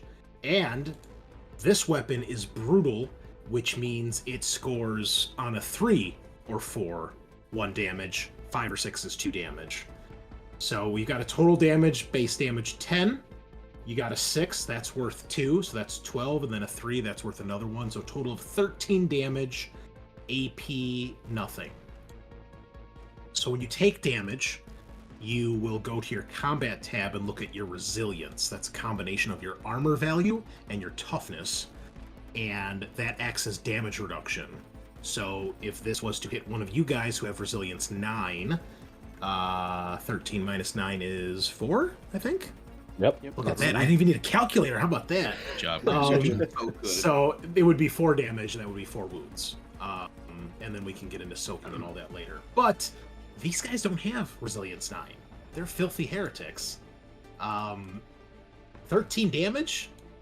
You know what happens. You know what happens, Sean. But You you dead. also did get a critical, so You also did a critical, so we got to get to that too. So if you'd like, Scaarr, please roll the critical. It's a D66 table in this game. Brutal rupture. Yeah, I think that's one of the lower ones, but they're all pretty nasty. So mangled flesh, crushed bone, and ruptured organs make your foe gasp in wretched pain. The target suffers 3 wounds, D3 in this case, you got a 3, and is hindered. And then every critical effect, you'll see it'll have a glory effect. You can spend multiple points of glory, and for every point of glory you spend will increase the critical severity. In this case, every glory you spend would increase the wound, would add an additional wound on top of that. Sometimes these are mortal wounds, which ignores armor and saves. This is just an extra wound, but that's more than enough. So I feel like we don't need to go there. no, you absolutely annihilate this woman as you hit her dead center mass with the bolt gun, and the shells go off, and she is just a crimson shower of gore on the wall, on the door, even on her friends, who are now screaming and panicking. Well done. I will surrender, heretic. Philippus. Stop resisting. Sorry, Your I had turn. to. I'm gonna rev my chainsword and run into charge. Okay, I will need an athletics test because you are quite a distance away. It's difficulty 3. If you pass, you'll get there fast enough you can attack this turn. Otherwise, it'll take you around to get there. Difficulty 3. Yes. That'll do it. All right, let her rip. For the Emperor. Chainsword, probably the best weapon you guys have right now. You said it was DN2 on these guys? Yeah, be sure you target them, just like in our other games, and then Oh, it should auto-calculate their defense for you. I think Strigoi wants to play too. He's pawing at one of the character sheets right now. Who do you want to be? Are you a good servant of the Emperor? he's a cat, so no. I should just be able to right Sure, click, he's right? a spawn of chaos. Yeah. I don't know how you target, guys, from your side. Right click twice. Yeah, it's not There's doing also anything. there's a target tool on the left bar. You have to click that and then do it. I think you're targeted, Eric, because I see you did have a target. There was a No, red sorry. dot above the character's head. That Yeah, was it's gone me. now. I did that. Normally, there's like arrows that like point in on it. You might need to Mhm. zoom in, maybe.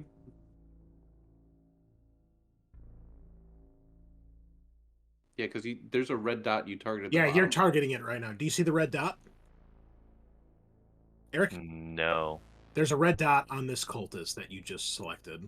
It says Kyle on the cultist. But Oh, his mouse is Oh, okay. but- yeah, sorry. Do you see this one here, Eric? Do you see the blue dot above its head? I don't see any of those dots.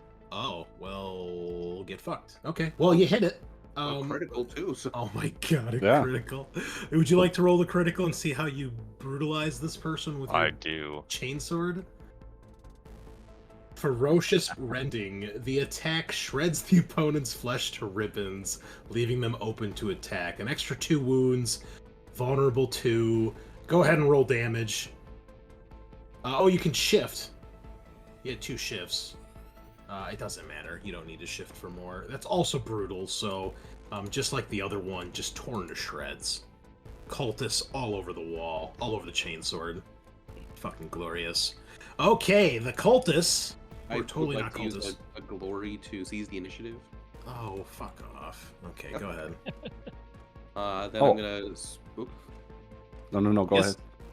I'm gonna sprint at one of them and try to assist Philippus. All right, give me that athletics test, please. I'll use another glory since we're just constantly maxed with all this critting. Okay. 9 successes. Jesus. With 3 shifts. roll. So now you can only shift once for glory. So Sean, if you want, we can put another glory in the pool if you want to shift one of those. Yeah, I'll throw that one back Okay. there. All right. I'll shift again for effect and just do like a cool flip when I get there. Okay. I wish I Pull rolled out this well in my Warhammer games, man. Jeez. Right? Yeah. Pull out my combat knife. Now, I don't think it matters, but you can charge, obviously, which I believe gives you a bonus die, if I recall. So, Yeah, I'm just gonna all-out attack this guy. okay, yeah. We're not going to get too far into the action economy here, because I don't want to. But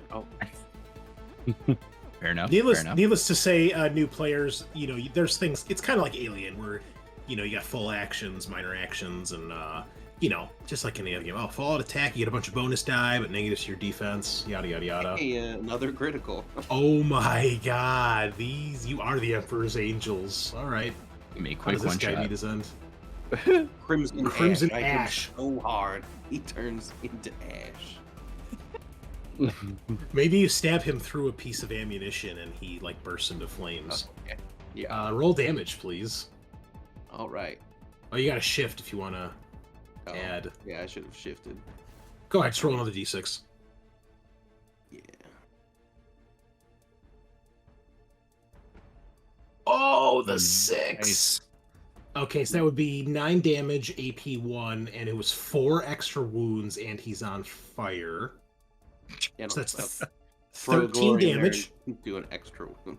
14 damage. Okay. He's dead, Jim. He's dead. He bursts into flames. And if he's I'm not dead, he also- probably wants to be. Oh my god. I'm also going to spend a glory to seize the initiative after that.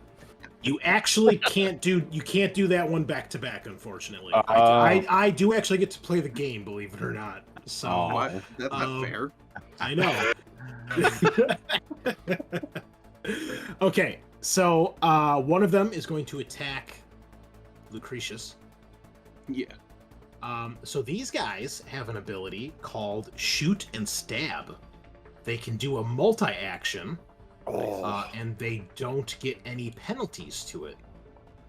As long as one of those actions is to shoot you and the other one is to stab you. Commendable.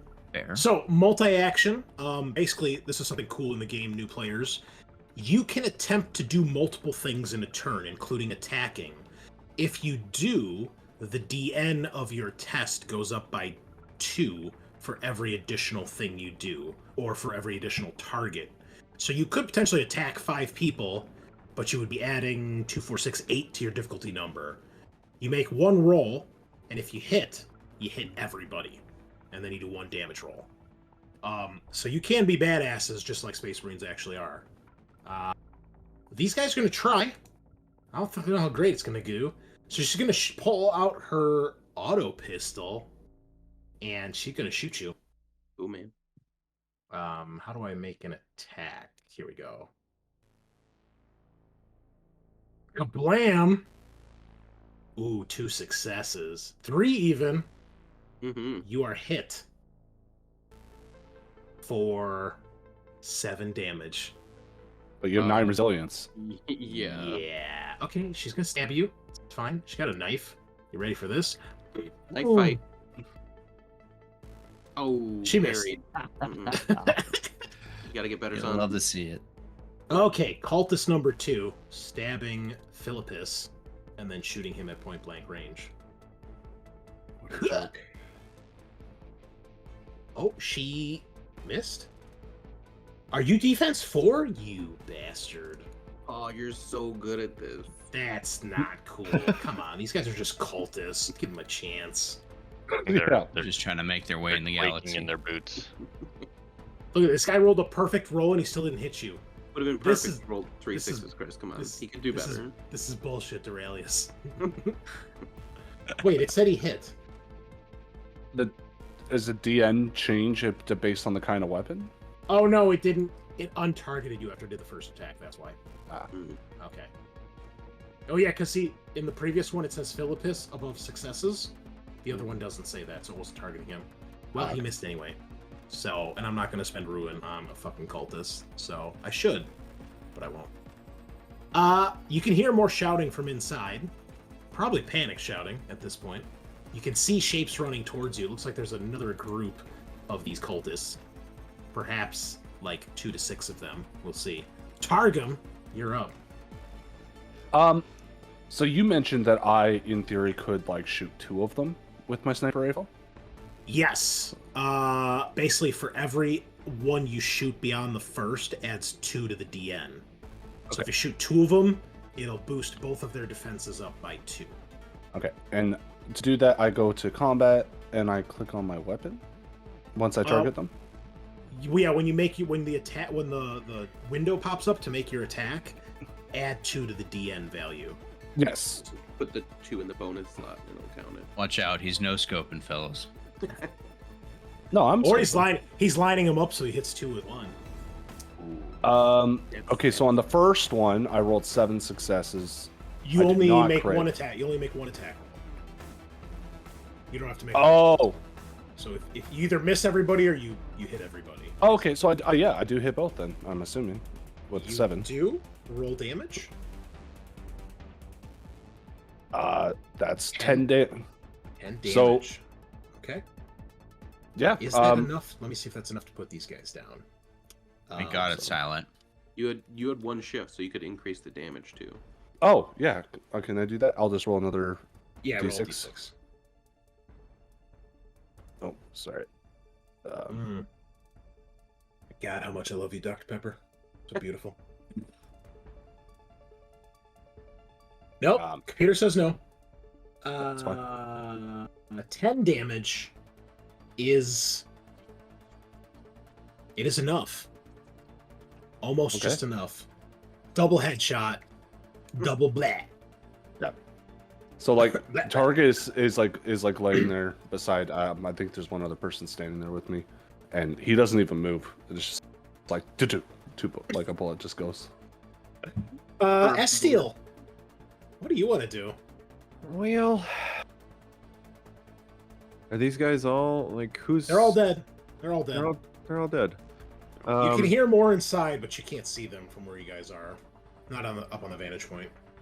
Well, I think Estiel is going to take his captain's advice, and he's going to run over here. Okay. And then he's going to shoot the launcher inside. Give me an Yeah, give me an athletics test to get there, because Okay. it's a fair distance to sprint in 1 round. Okay. So athletics. But just roll another critical like everybody else does, and you'll be fine. Here we go. Oh my god, he rolled a critical. What is this game? We're out of glory, guys. You guys gotta start You really using are Space add Marines. it You're not even every- Space Marines. You're all fully every fucking roll. Battle Brothers at this point. Okay, Damn. you run like you have never run before. You're like, I gotta get a kill 2 this turn. Mhm. You get to the doorway, you look past the broken door, and you see that there is another group of, what did I roll? It's another group of 4 of these guys coming at you. Okay. They're more or less in a group because they're running Mm-hmm. towards you guys. Yeah, Doesn't sound like a I'm- problem for the guy with the rocket launcher. yeah. I think I'm going to use the frag missile on them. Okay. So, how am I shooting? Like, are there? Oh yeah, there's targets. Okay, so I'll just aim for the first guy. Yeah, you just aim. Well, it's a blast weapon, so it hits. If I recall, Mhm. you pick a spot, and it's DN3 to hit, and if you hit, the shot lands where you want it to go, and then anyone in the blast radius can attempt to dodge. Remember, with grenades, I think it works the same way. 'Cause it's a Gotcha. blast weapon. Like Well, the I guess super so. shotgun. What's that, Sean? I think it was the same thing with like the super shotgun that Matt had. It's like a big AOE blast he used to shoot. Yeah, well, he was playing a cheating character with that fucking custom class bullshit. Yeah, I start with a fucking custom Mega Blaster, which is like a fucking death cannon. That's pretty cool. Oh yeah, felt real good. Dude, that sounds cool. But... As long as you shoot it, the dreadnought, I don't care. it was pretty cool, actually. Yeah, so I guess we'll aim, right for the middle of them. Now, the one thing though, your weapon has the Mhm. heavy 6 trait, which means you need a strength value of 6 in order to use this thing. Otherwise, Don't. you need to stand still or brace the weapon, which you ran this turn. So I don't think you can brace and fire that thing this round. Oh man, not even with critical. I will, because I am a benevolent GM. If you would like to spend a point of wrath, I will say that you're able to think fast, and you prop the rocket launcher up on the crooked garage door, and you're able to use that to brace, and you can fire. Okay, I will do that. All right, go for it. Let's see. All right, missile launcher. That's a little GM advice for all you GMs out there. With the flow. Yeah, Make let me him love have that. let him have fun, and then have the Chaos Dreadnought show up. Let me They do can have a little it. bit of fun, just once in a while. Alrighty, here we go, Oh, boys. you shoot that guy, well then the Obliterator shoots you with its custom Mega Blaster. Okay. Successes. Roll damage. You I can think- shift both of those for damage if you'd like. Oh. Dude, Yeah, I think I did it. So. use a glory as well. I mean, Yeah, why not? Just right? Yeah. Let's just fucking rub salt in there. Yeah. yeah.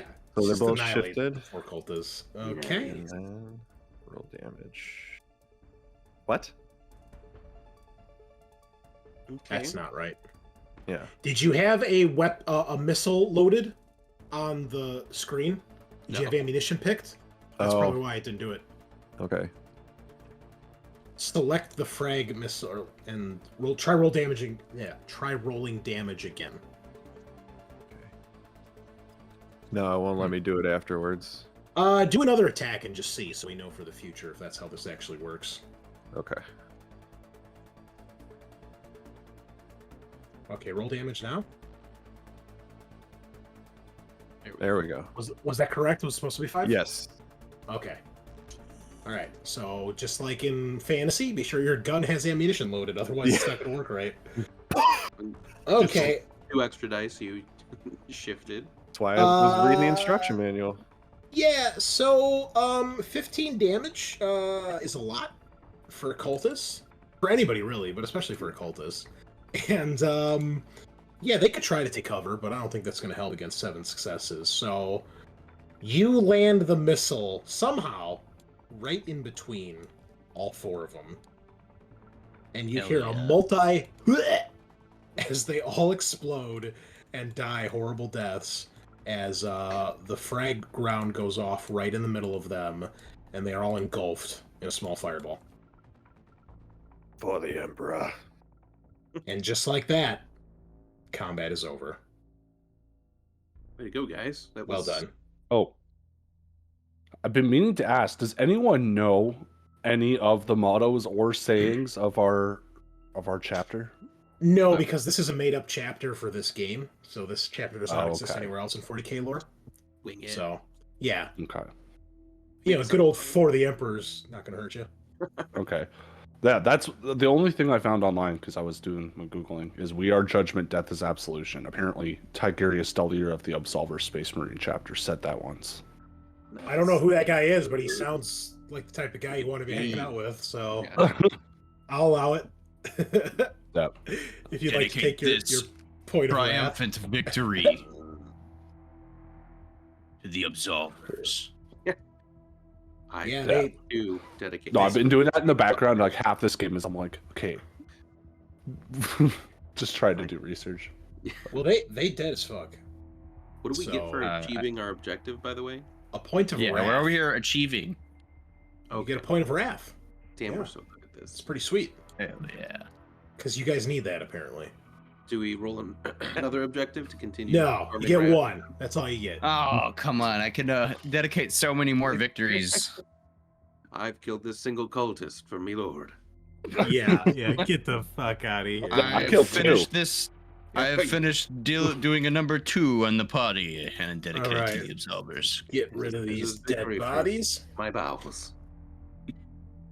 So, it grows eerily silent after 6 seconds of ludicrous violence and destruction.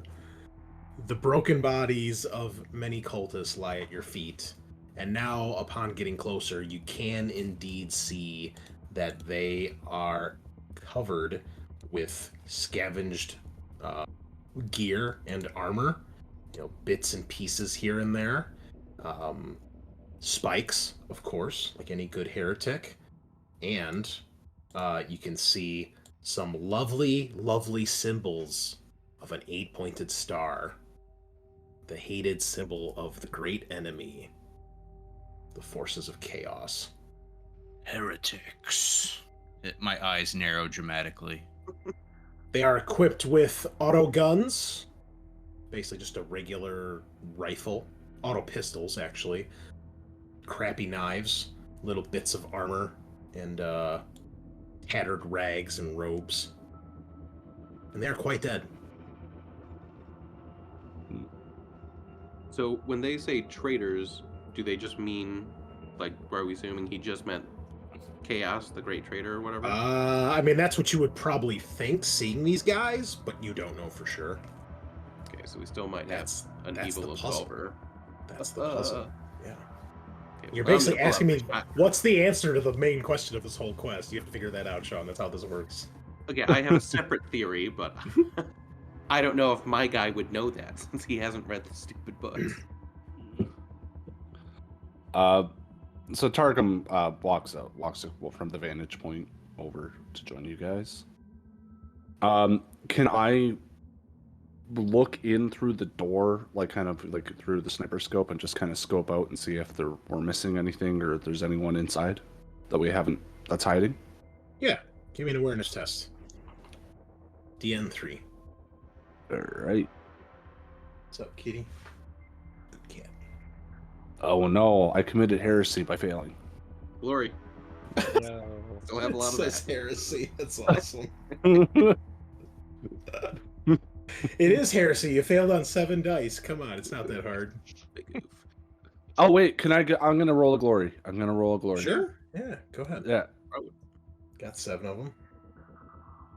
Yeah. Oh, there it is. Easy. Approved. You take a sweep. Now you can't see everything because like these walls here go up to the ceiling so you can't like see this back area. But everything you can see, like from this wall to the south of the map, you don't see or hear anything else. You might see like an occasional like open barrel that they set up a fire in. And you can see that's where some of the lights are. Some of the lights are also actual working lights in here, but they're flickering. Clearly, there's not power to the entire building. So there's lots of shadows, lots of places you could be hiding, but you also don't hear anything other than the crackle of occasional fire in one of these open barrels. And you can just see lots of old, clearly abandoned and unused equipment covered and caked in dust and filth. There's conveyor belts, there's smelting devices and other like heavy machinery. We should delve further in quietly. You guys want to do a stealth test? Go ahead. Oh yeah, I did Ooh, do a stealth yeah. test. Gonna do one of them's. And then you guys can do investigation tests after that. If you are Throw going a- to be searching for anything in particular. Oh, look, another critical. Yeah, another Already at critical. it, by the way. Targum Obviously, I'm gonna redeem myself here. Oh, back-to-back Oh, criticals. stealthy. Jesus. Wow. I'd like to. we only can take so much glory. I know. Let's look at this. The thing's not stopping. I'd like to shift in stealth so good that even the other guys are like, "Whoa, where'd he go?" You do that. You do it quite Nice. well, actually. I'm over This here now. is so brothers. good. For a fact. Okay. What everybody get on their stealth tests, please? 6. 8. 6. 5. 6, Five brother. was the lowest. Okay. Yeah. Yeah, we haven't done enough of that. Okay. If there's anyone here, they don't seem to notice you. Please make an investigation test if you guys are actually searching the area. An awareness test is more like, to like hear if somebody's nearby, but to actually search around and see if you guys find anything. Pull out your vacuum cleaners, as Sean and I used to do back in the day. That would be an investigation check. I'm look, gonna use more another sixes. 3. because We're I'm also only supposed to saying- retrieve. Another whatchamacallit. critical. What is this game? Why? Damn, 5 successes, bro. Another We're up to crit? 9 glory. What? Stop cheating. Stop. So You don't I- need anymore. Look, cut brothers, you I off. found more things. Look, I found more glory over here in this corner. So, did everybody pass? Yeah, Wow. You guys are pretty good at this game. we're on Alright. mission. Really fun. I've been yeah, practicing. Okay. Yeah. Veterans of So- We're in a mission from Gad. Somebody wants to be Nice. a full battle Gas brother. goes warriors. So you are quiet as the night, and you are as aware as a hawk as you guys move through. You spend some time searching. What you do eventually find towards the back here, you find the prone form of your missing battle brother, Marius. At first, you wonder, is he dead? He's not moving. His back is to you. He's kind of crumpled up in a corner. You see some blood nearby. But when you approach him, probably Erasmus, since you're the medic here, you do indeed see and can tell he is breathing. You roll him over. You can see that he's been bound, feet and legs. He's probably got a gag on too, like a bag over his head or something. But yeah, popping There's that no- off at ASAP. Yeah, there's no mistaking his armor though. You're relieved to see that he is awake, and he starts to rouse when you guys get to him. And you remove the gag, and he takes a deep breath. And one of his eyes is kind of all like puffed up. You can see there's some scuffs on his armor. You see nearby somewhere, you guys probably find a bag where his stuff has been stashed. You find his rifle and his knife and his pistol, and whatever else he might have on him. I think, kind of like Oh, I think ahead. Estiel would grab his stuff and run over to him and put his hand on his shoulder and say, Brother, tell us what happened. Yes, you will He, explain your failure to the Emperor. kind of looks through like one eye, you know. I thought you were the nice guy. What a dick. I know, I need to That's the stop. nicest thing he could say. He's giving him a He chance to says- explain himself. He's like, is that you, Estiel? Yes. And then he sees the rest of you, and he realizes, you know, the whole squad is there, and he's like, I found their hideout, and they have a psyker amongst them. I couldn't deal with them all at once, and I was overwhelmed. And he kind of looks around. He's like, "Did you get them all?" We have not Did seen the Psyker. 9. We haven't seen the Psyker, though. She's probably on her way back now, then. And he looks a little more alert when he says that, and he kind of like straightens up, kind of like writes himself up. So now he's like sitting, and he's like, they're working with Traitor Astartes. It's another war band. Let me get the name. If I can find it. Oh. Okay, I don't know what the name of the Chaos Warband is, but he'll tell it to you. And he says, the Psyker is the leader of this cult. Her name is, I've heard them call her Salamar the Prophet. They've got the ammo stashed here somewhere, and the traitors are coming to retrieve it. They're planning on using our own remanufactured ammunition against us. Against other servants of the Emperor. And he kind of looks over to you as he was like, "Brother, what time is it?" Whatever time it would, I'd relay it to him. It's like, "They'll be here soon. Probably within the hour. We must be ready." Do you require medical aid? He kind of looks down, and you can see, like, yeah, he could probably use some medical aid here.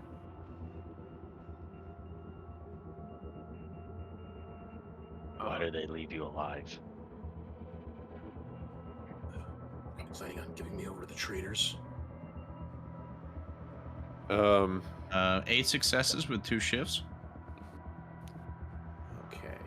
Can I the name of insight? the Chaos Warband is the Faithful Writ. Faithful Writ.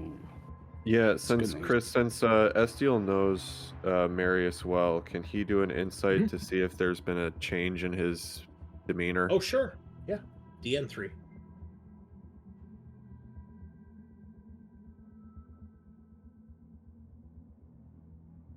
Okay. Let's go back. Erasmus, how many did you have? 8 successes. Wow. Okay. I don't recall exactly how healing works because there's a couple different things you can do in this game. I think it's you make a test, and for every shift you can add an extra wound. That So you sounds right. could Do that. you could shift twice. So I think he would get back 2 or 3 wounds. Which, considering, you know, most characters have like 4 to 10, that's a decent chunk. Yeah. So yeah, you start to patch him up, give him some painkillers or whatever, you know, stop the bleeding. But yeah, you can tell, like, he doesn't really have like a whole lot of physical wounds, like he hasn't been like shot or stabbed. And so you're guessing if he's saying, you know, he was overwhelmed by this witch's psyker powers, you know, that probably did something to him that kind of shook him up. So that seems to check out. But you do start to patch him up. And Estiel with 3 dice, or I'm sorry, with 3 successes, yeah, you can tell he seems aware and normal. He doesn't seem to be like tripping over anything, or you don't sense anything odd or off. Okay. Are you who was attacked at the vantage point outside? We found blood. He nods. What happened? They eventually discovered me, and Opened fire. Took a couple out, and then I could feel the witch's presence in my mind. Tried to run, but everything went black. Is Psyker's being able to control people like a thing? Like, did she make him stab himself? You don't know. I mean, you guys have heard all sorts of things about psychers, but none of you are part of the librarian's program, so none of you know more than the very basics. There's evil space wizards out there. They can do bad things. Real bad. Some of those evil space wizards work for us, but Yeah, They're less evil and just more. but they're sanctioned Damn it. evil space Right. wizards, so it's okay. The Emperor said it's fine as long as you use your evil space wizard powers to kill the really bad evil space wizards. well, like, and our evil space wizards have like a guy who's like also basically an Astartes following them around with a gun pointed at their head 24/7. Like, The commissars do follow the psychers. Oh yeah. Being a psyker in the Imperial Guard is very different than being a psyker in a Space Marine chapter. Let me tell you. don't Aren't peril- most Space don't Marine peril the word. Psychers? No. If No? you're a Grey Knight, you are. All Grey Knights are psychers. But no, the psychic power is kind of like magic power and other things. Like it's an innate thing that it gets triggered. But ever since the Great Rift opened, psychic awakenings have happened way more frequently, which some people think is like the next evolution of the human race. So there's that meta plot if you're into that sort of thing. ooh. So, should we set up some booby traps for when they come in and just Yeah, actually, push them? is it possible to set up our bombs like so that we can like shoot them or like rig them up so that they explode? You What would is be that? able to detonate them or set a timer or something. So you can do any of those things, whatever you want. You can set them off. Okay, yeah, I'm gonna put a melt-a-bomb like just on the inside of the doorway. Okay. And I'll rig it so that I can set it off remotely if that's a possibility. Otherwise, I'll shoot it. For Can I anyone put who's another melta bomb on there? Can we just? anyone who's not 40k lore seeped, a melt-a-bomb is like an anti-tank charge. This is one of the most heavy-duty like demo charges you can get your hands on. So they are meant to destroy heavy vehicles and bunkers and fortifications. So they will do extreme damage to whatever you put them on. So Oh, if he two would knows be their better? movements, What's that? If he knows their movements, is this where they would be coming in? Is this the only like main entrance that they're using? He does point to there's the flight of stairs, and now you guys see it. It's like kind of in back here. But there is a flight of stairs that it goes up to a landing, and then it goes back up the opposite direction. That door on the then roof is all right. It goes up to the roof. Yeah, the door on the roof. You're guessing. Okay, just Actually, yeah. put one on the underside of that like walkway, so we could just blow the walkway up when they're on it. You certainly could. Yeah. Hopefully that- Yeah. The stairwell is if you have line of sight to it, it's like open. It's basically just a metal stairwell with railings. Like it's not enclosed, so you can't see it from everywhere in the factory. But from where you can draw line of sight to it, you could see, almost the entire way up and down. So how many of us have melta bombs? All but one of you. Yeah, we have 4 of them total. So, and you said they do like they're anti-tank. And anti-building. everything. Oh, Yeah. Well, oh my let's God. just ruin the adventure and just demolish the building when she walks in it from afar. I mean, No, I know exactly what I'm gonna do. I'm gonna run outside. I'm gonna dig a small hole and bury it like just outside the entrance Okay. Oh, nice. on the bottom, Like a landmine. Okay, I like that. and then I'm That's- gonna that's go easy enough hide to on do. the roof. Okay. I'm just curious why they gave us so many of these very dangerous eyeball Because- bombs. It's to give you guys options. I would like to drag the bodies of all the killed guys in, Just like throw them in a corner so they don't see them, and then try Probably to a good cover the idea. blood with like Maybe Yeah, I'll leave- help you clean. I'll help you clean up and everything. Leave Okay. leave a hand on top of the hole you put the melta bomb on. So when she's like, oh, what's that? Oh, a hand. Put a Snickers on top of it, you know? Yeah. No, I think Targum wants to get this bomb buried, but he wants to be on the roof as soon as possible so he can see their approach. Like, so he's going to be kind of watching out and on comms with you guys. Nice. Okay. I think Estiel would go with him just because I have another missile on hand. So, Sure. and that way Yeah, you you don't have get a anyone crack- getting you the have drop a- on you. Crack missile, which is also an anti-vehicle, anti-building round. Okay, so you two are up top, scoping out. You guys, based on what he has kind of guessed and estimated, you think probably less than an hour until these guys are supposed to show up. So you do have some time if there's any other preparations you'd like to make. I just make sure he is at a safe distance, and he's my patient as far as I'm concerned. So I'm making sure he's all right. Does he know Yeah, where they he's- stashed the ammo? He does not. He said he heard them and saw them moving it around, but he's not sure where it is. Okay. It's in here somewhere. He just doesn't know where. Yeah, I'd like to take some time in 20, 30 minutes and just scour. Okay. All right, Eric, how about you? You're the only Yeah, one who I'll hasn't go with something. them and help kind of search the building. Okay. Well, it does not take between the two of you. You eventually probably find it. I guess you should make investigation checks. If you each want to take one, or make one. Well, I'm gonna throw a. It is a big manufactorum, and it's not a shit ton of ammunition. So 3 successes. okay, Done. yeah, all right. And a Oh. critical. Oh my God! Stop, Sean! Stop right now! Easy. Stop. Okay, so yeah, Sean's like, oh, it's right there. Is that the ammo? That pile right there underneath I that tarp? accidentally kick a box. And I just picked the all wrong side. Yeah. Oh, these yeah. sized shells. So you find there are 4 small crates. They're about that big. You ever see that that green metal tin that they sold? The plasma tin? It's like Yeah. one of those, right? But it's Yeah, probably a that's little cool. bit bigger. Yeah.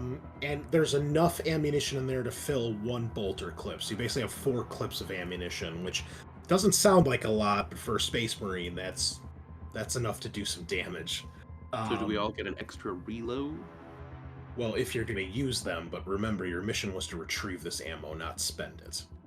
I mean, but if we die in the process, right? You guys don't actually have empty spare clips, because these are they're 12 shells, or however many are in, and they're in, the foam casing, right? Remember, a bolter round is considered, a holy minor relic, so these are displayed if you had a fancy cigar case with primo cigars, it's like that, but instead of cigars, it's bolter shells in the foam. Yeah. Tasty. Now, if anybody likes, you may give me a tech or a ballistic skill test here to see what the quality of this ammunition is. Targum's not there. 4 out of So. 4.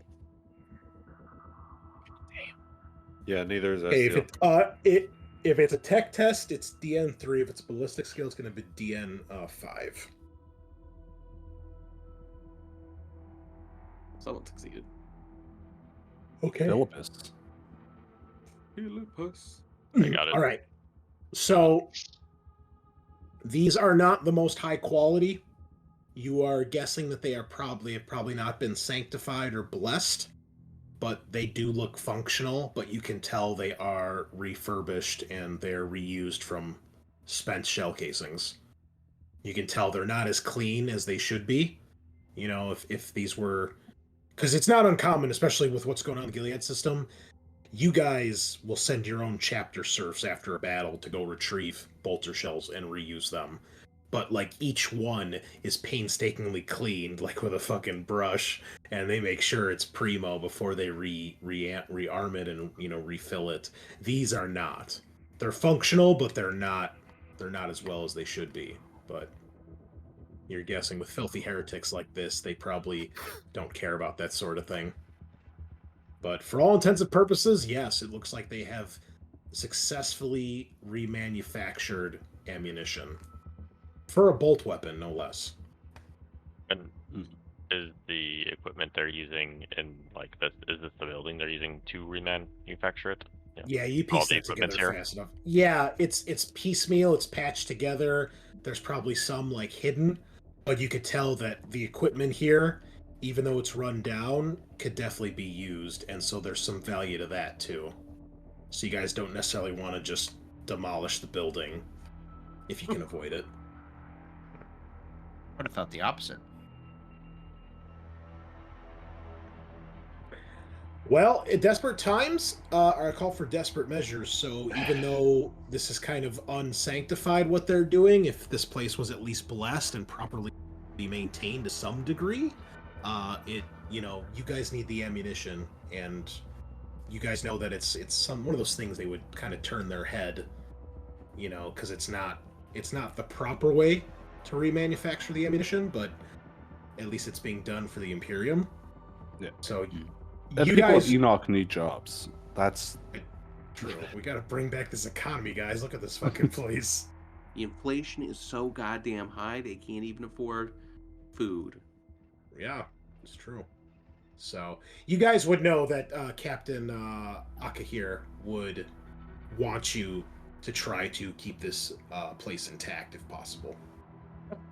Okay, so I will go undo the bomb that I've. I mean, you could, blowing up the door is one thing, but if you guys were to like level the whole building, Okay. but you guys would know, like, he would want you to try to preserve some of the equipment here so that it could be refurbished for you guys. Sure. I'll leave the bomb then. I mean, the stairwell can be rebuilt by servitors or serfs in a few Yeah, days. and even with all 4 of your melt-a-bombs, if you set all 4 of them off at the same time, you guys probably wouldn't level this building. There's no way. I mean, like I said, this building is like over a block long. And the rocket launcher. Yeah, and none of you are engineers or demolitions experts, so you wouldn't know where to set this stuff up for maximum damage anyway. Okay. Well, it's unlikely, so. Okay, so we got 2 on the roof, 2 finally ammo. What do you do with the ammo? Do you move it or leave it where it's at? Let's move it. Probably move it somewhere secure. Yeah. Where would you like to put it? In the sewer area. There's plenty of space to hide it down there. Yeah. Okay. All right. Meanwhile, up on the roof, why don't both of you give me an awareness test? Oh, Okie dokie. We're both so good at it. I'm not going to tell you the difficulty on this one, so just tell me how many successes you get. I got 4, but I'm going to spend glory. nice. Okay. 5 in a shift, so I'd shift it to do it better. Oh, I got a shift. That does not help me. I'll Well, replace it's the a glory I spent. Okay. So we had 5 with a shift, and what was the other one? 4? Yeah, I got 4. Okay. All right, well, Kyle, good job, because you needed 5 to pass this test. So you guys are looking, chilling. There's not much up here. There's a little bit of debris. You can see some parts of the roof that look a little shaky. But you then catch on the corner of your eye on the horizon, you can see a drop ship breaking orbit. It is heading in your direction. It's far off enough at this point where they probably couldn't notice you. And if they did, you would be really tiny little specks. But you do see a dropship in the air, and it seems to be heading in this direction. I think Estiel would tap Targum on the shoulder and say, scope up to that heading dropship. Yeah, and Targum will turn and he'll watch.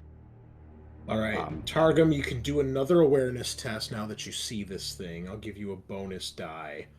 I'll give you 2 bonus die, one for your scope and one because you got a spotter here who's pointing you in the right direction. Okay. Again, so that brings me up to whoa 11 successes Okay. with 4 possible shifts. So Targum realizes he's in the game. You can see it to the future. broken the matrix. You will wake up from your slumber.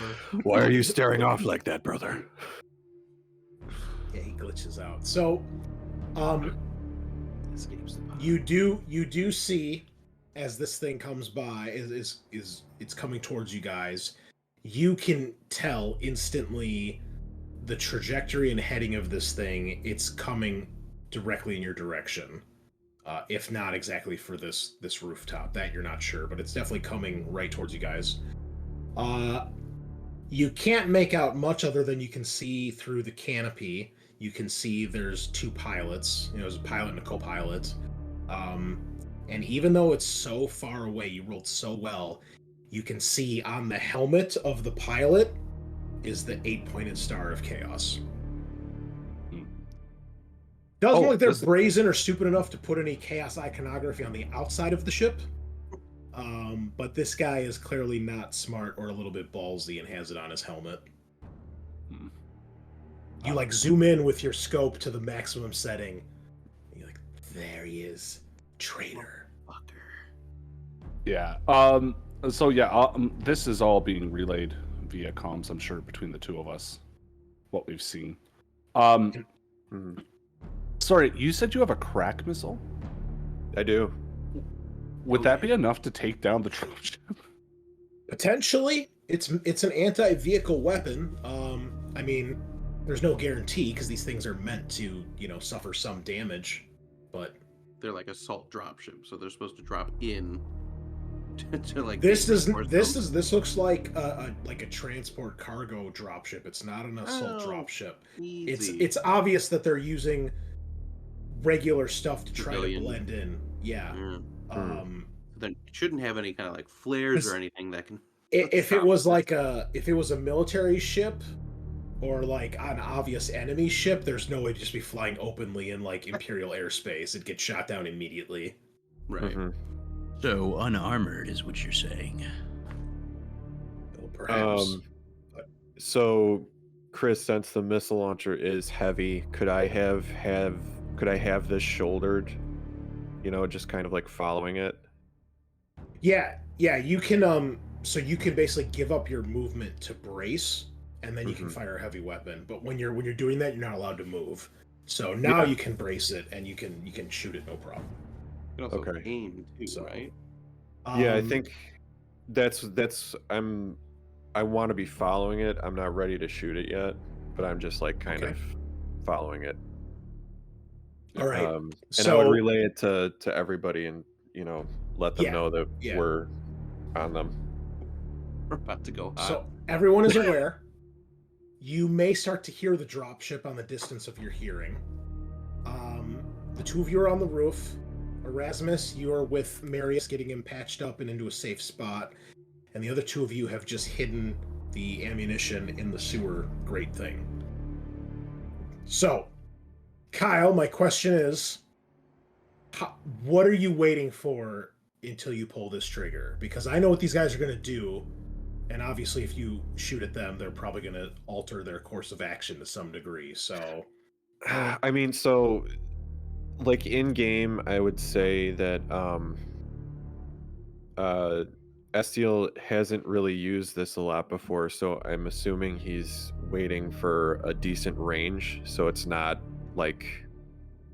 so I'm not just gonna veer off and miss it. So there's 3 range bands, short, medium, and long. It's about to enter long range, which means it is in range. If you're at long range, they get... I think they get a bonus to their defense. Okay. If you shoot at medium range, there's no bonuses and negatives. And if you shoot at short range, you get a bonus. I'm almost positive the negative, because in this game, bonuses are bonus die, and negatives are normally additions to the DN. I'm looking on my GM screen here to see if they have range. There's a lot of good stuff on here. I really think we could have range versus vision modifiers. Cubicle 7, come on. I would say Estiel might wait until they're closer to medium. Okay. Like as soon as they start hitting medium range, he'll try and fire. All right. Well, that's good because that doesn't require any other notices. However, I'm going to roll to see if they notice you guys, and obviously the closer they get, the easier this will be for them. So medium range, we will try. Let me look at their stats really quick. And okay, that's not terrible. Oh wait, no, you know what? Let me roll this from their character sheet because I can get criticals as well. Ooh. I'll let you know. I can have fun. I can have fun too. I'm allowed to have a good time in the game. No, I'm running. honestly, This it's is like been epic. so long since I've rolled higher than like middling rolls in the game. All right. So, Estiel, you can tell that the thing changes its heading at a certain point. Just as you're about ready to fire, you can tell they're altering their course slightly. What do you do? I would relay that they've changed heading and try and fire with regards to that heading. Okay. I think it's time for the final combat. Hell yeah. Let's... You guys are about to get gunned down. It's Oh, that would be so awesome. combat. All right, so we need to put this on the board. We need to end the combat, start a new combat, and if you would be so kind as to add yourselves again. And I'll roll that. Chris, since I had it shouldered, would it be possible to do a quick fire? This is going to be based on initiative because you notice they've switched their heading, so you don't have a perfect lock on them now. So that's what this is going to determine. Gotcha. So, everybody except Targum will go before these guys. So, Estiel, you actually have highest initiative right now, so you may take the shot if you would like. I think we shall. Okay. Rory too, man. This is going to be DN 5. Okay. Oh, we need some combat music, clearly. All right. Roll that shot. I'll be in combat. Here we go. Kneel before the dark gods. Yeah, no critical this time, hotshot. Still got six wrath, successes. Right? You might as well. Yeah, maybe so roll only 6 failures and successes. hope for a crit. Yeah.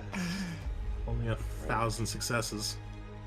Alright. And then crack missile, roll that damage. Oh. All right. How much damage? 18 AP2. All right. I'm going to spend a point of ruin to let this thing try to soak some damage here. He's getting So desperate, boys.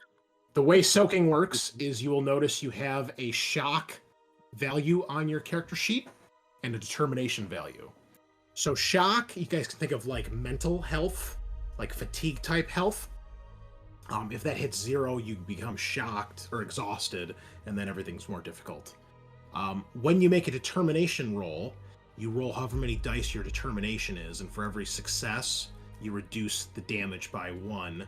But for every damage you reduce, you lose a point of shock. So let's say if your shock value is 4, and you absorb 4 damage, you ignore 4 damage, but your shock is now completely used up. So that is what this thing is going to attempt. They're like when you're out of shock, bad things happen, right? It's harder to. Yeah, do you're stuff. exhausted, which Yeah. is a status effect.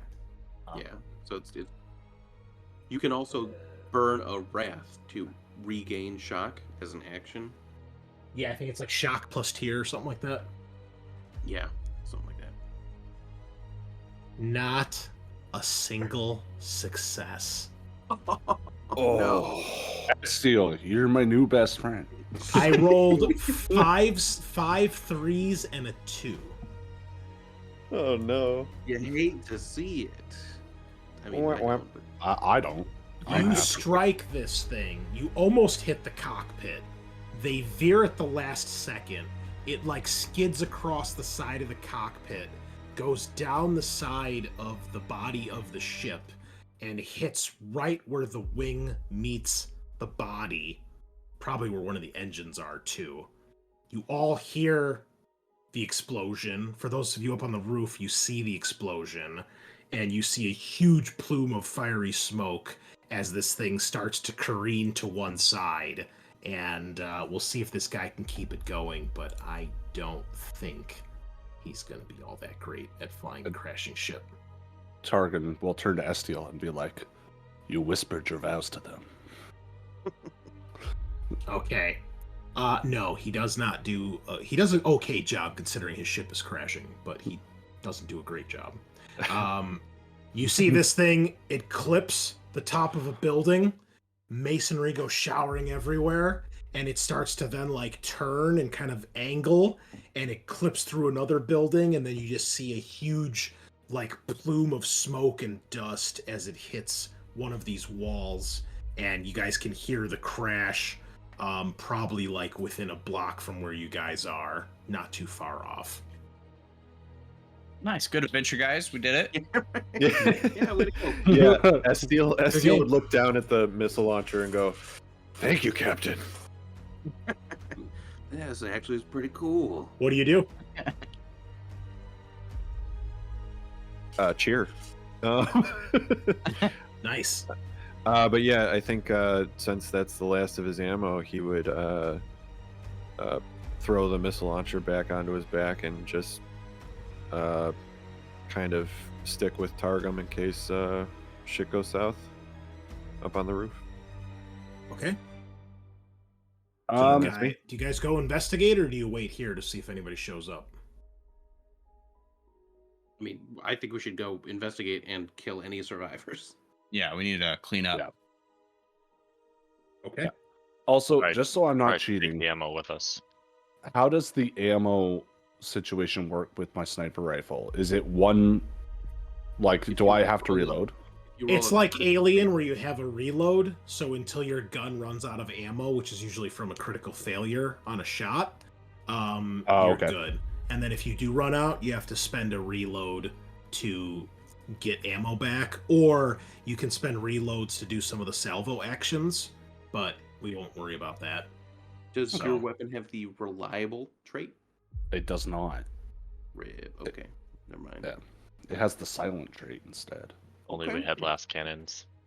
I know, Oh, right? yeah, Last just- cannons being so reliable. The rocket launcher's not. Yeah. Okay. Fuck off. Bunch of heavy flamers hit Yeah. you all, and you die a horrible death. Oh, Yeah. love them Okay. heavy flamers.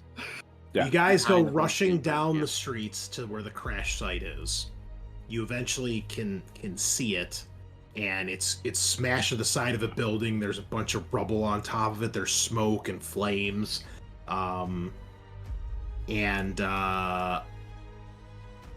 When you guys get there, it'll take you a little while to get there. So You can see when you guys arrive, there are survivors. It looks like the guys in the cockpit are probably totally aced. You just see blood stains on the glass. The glass is what glass is left. A lot of it's shattered. However, you see, there's a couple cultists, but they look pretty shooken up from the crash. Like they don't even want to be doing this anymore. But you see, crawling out of the wreck, you see this woman who you instantly can tell is gotta be the psyker that Marius was speaking about.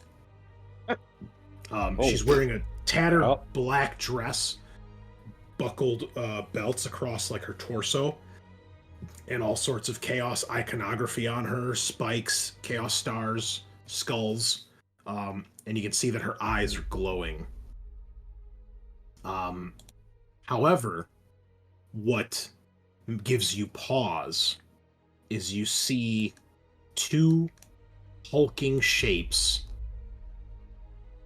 of traitor space marines. Oh, shit. We still have 2 melt-a-bombs, though, guys, right?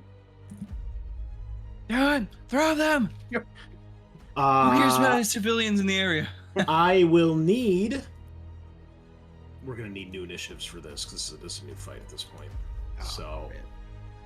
You guys ever ruin really cool character design for yourself? Like, think about how they would get by with mundane life. Like, what's she going to do if she tries to go in a kind of a regular door? Right. You know? Like, Yeah, anytime I see people cosplaying as Space Marines and them just trying to fit through a fucking convention door is hilarious. Oh. I just think of like a really English humor where she it's the awkward moment where she kind of has to side pivot through the door. Yeah. Damn. I got a 0. What the fuck? Ooh, that's rough. Okay. Well, you guys crush it for the most part. Lucretius, you're up first.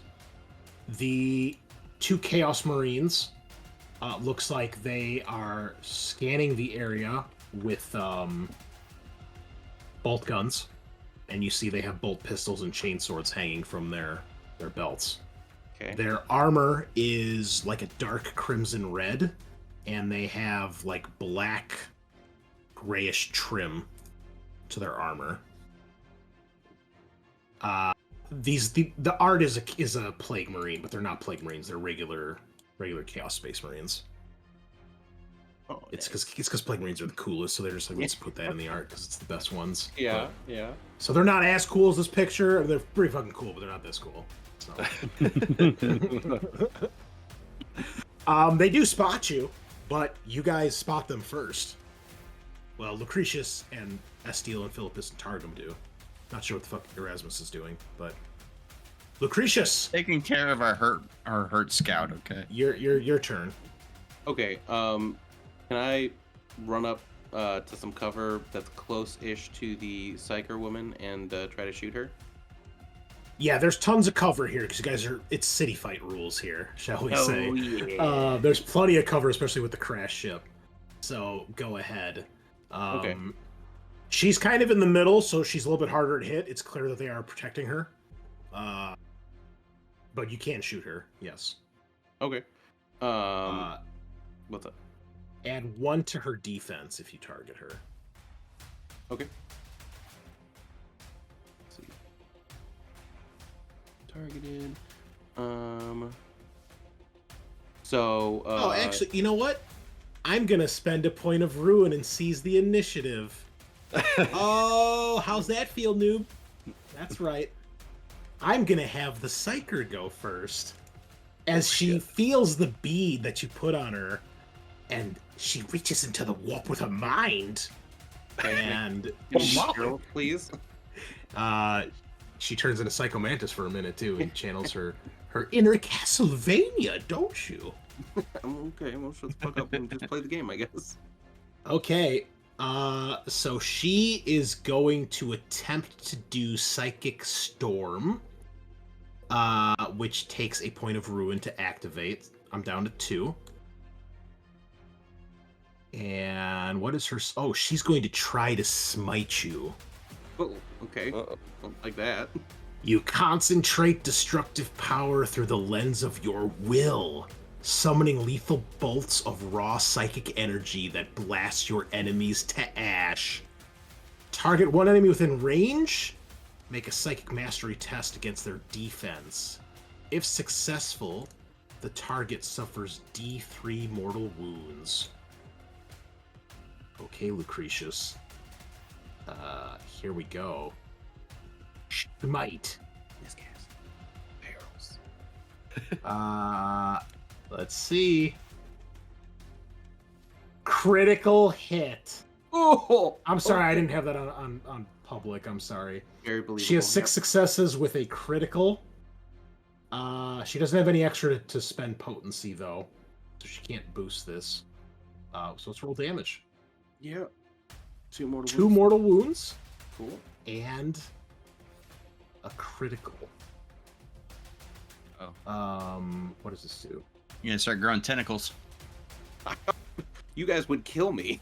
I don't want that. Fuck it, let's just roll a regular critical. It's not lit up for some reason. So, GM ruling, go to the rollable tables and roll a crit. I don't know where it's at, though. Combat, maybe? Critical hits. Tables? Here we go, critical hit table. Here we go. Boom. Brutal rupture. You take an extra wound and are hindered. Okay. So make that 3 wounds. And I can't resist that one, right? No, not from this. Okay.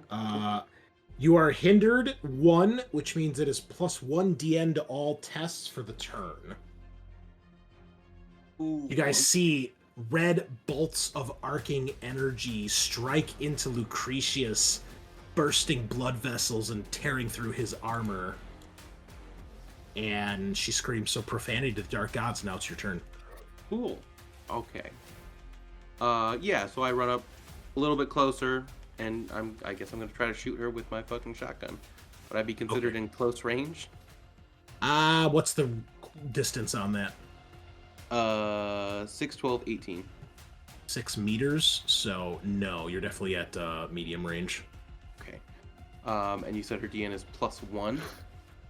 Yes. And +1 because she's being flanked by the other guys, right? Right. Well, I'm hindered, so it's +1, and then Yes. Yeah. Yeah. Plus yeah. 3? +2 She's got total. she got a Plus 2. defense more than 2. How about that? You ready for this? no, not really. But we'll fucking give it a shot, I guess. You'll be fine. Sure. I don't like it. Yeah. So it's telling me my total will be 6 after I've added the. Correct. That sounds right. Okay. Her base defense is 4. Yeesh. Okay. I mean, she's wearing like a dress. Spend the though. glory. Like, so if you hit her, Yeah. she's, you know. Yeah, I'll Yeah. spend a glory, but I will also take a called shot of +1 ED for +1, or +1 defense for +1 ED. Okay, so called shots, listeners and new players, you can do basically get +1, 2, or 3 extra damage dice. By doing that, you gain a penalty of 1, 2, or 3 to the difficulty. So we're looking at difficulty 7. And since I got a critical, I gained a point of ruin back. So yeah. So cool. Oh, just Oh. enough. You know, Yes. I've got some wrath. I'm gonna reroll failed wrath. Oh, you filthy bastard. Nice. Oh wow, 10 that's it. successes with a shift. For damage. If you'd like to roll the damage, please. Approved. This is chapter approved. 11 damage. 11 Spread, I don't know. Spread is +3 bonus dice versus mobs, or hit all targets within 3 meters of each other. You could hit one of the Chaos Marines, I would say, because they're kind of guarding her. Okay, So- I guess I'll hit a Chaos Marine too. Okay. What was the total? 11 damage? Yep.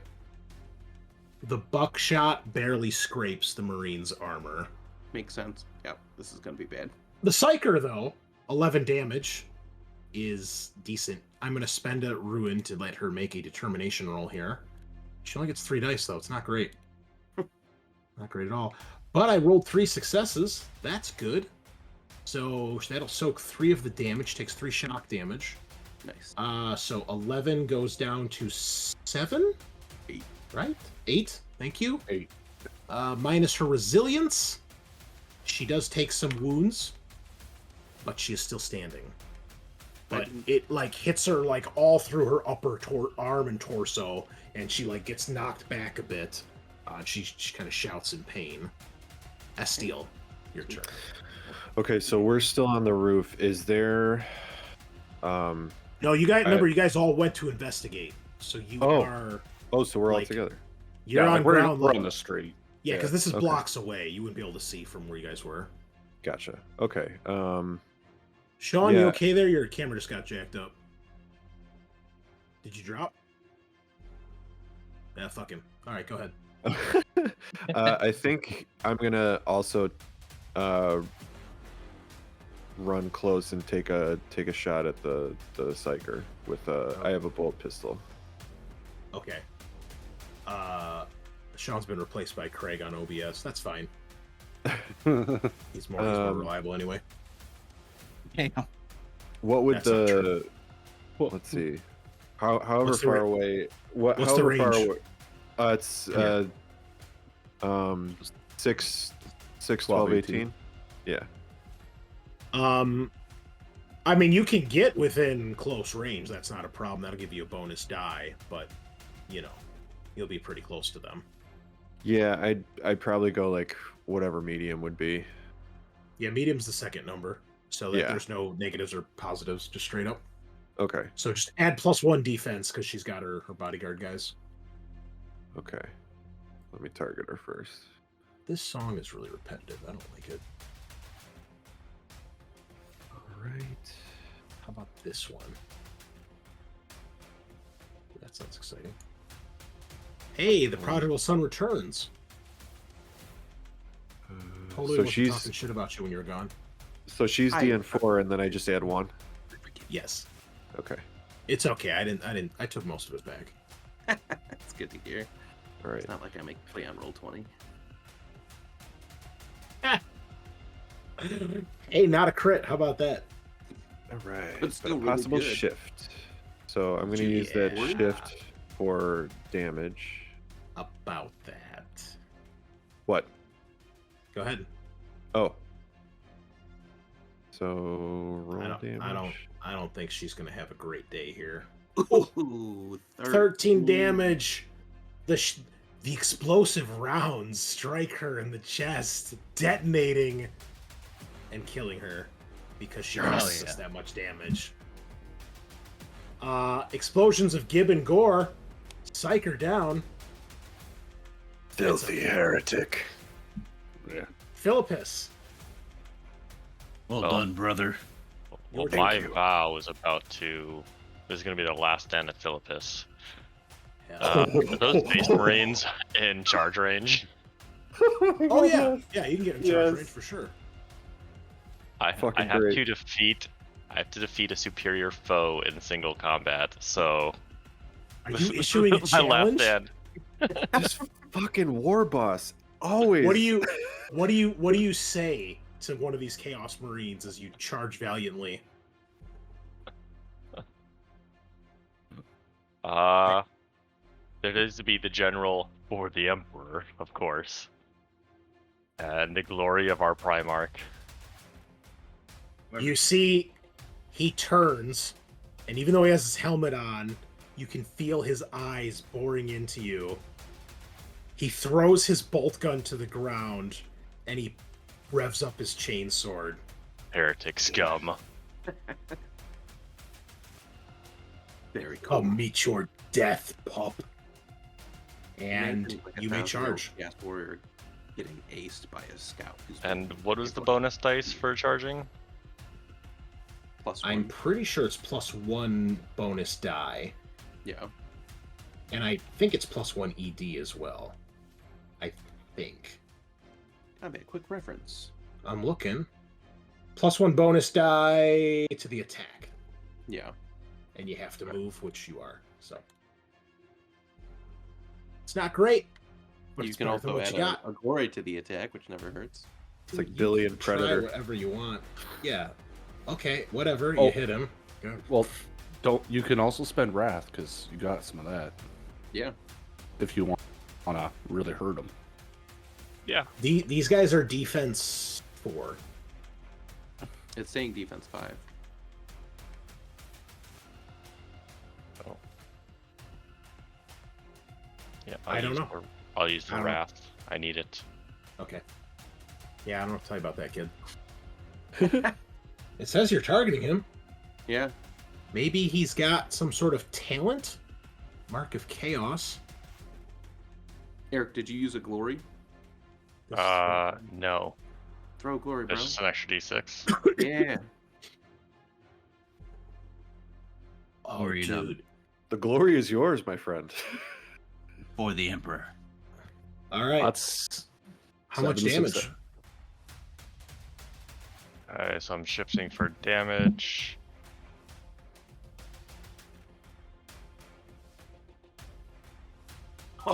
Wow.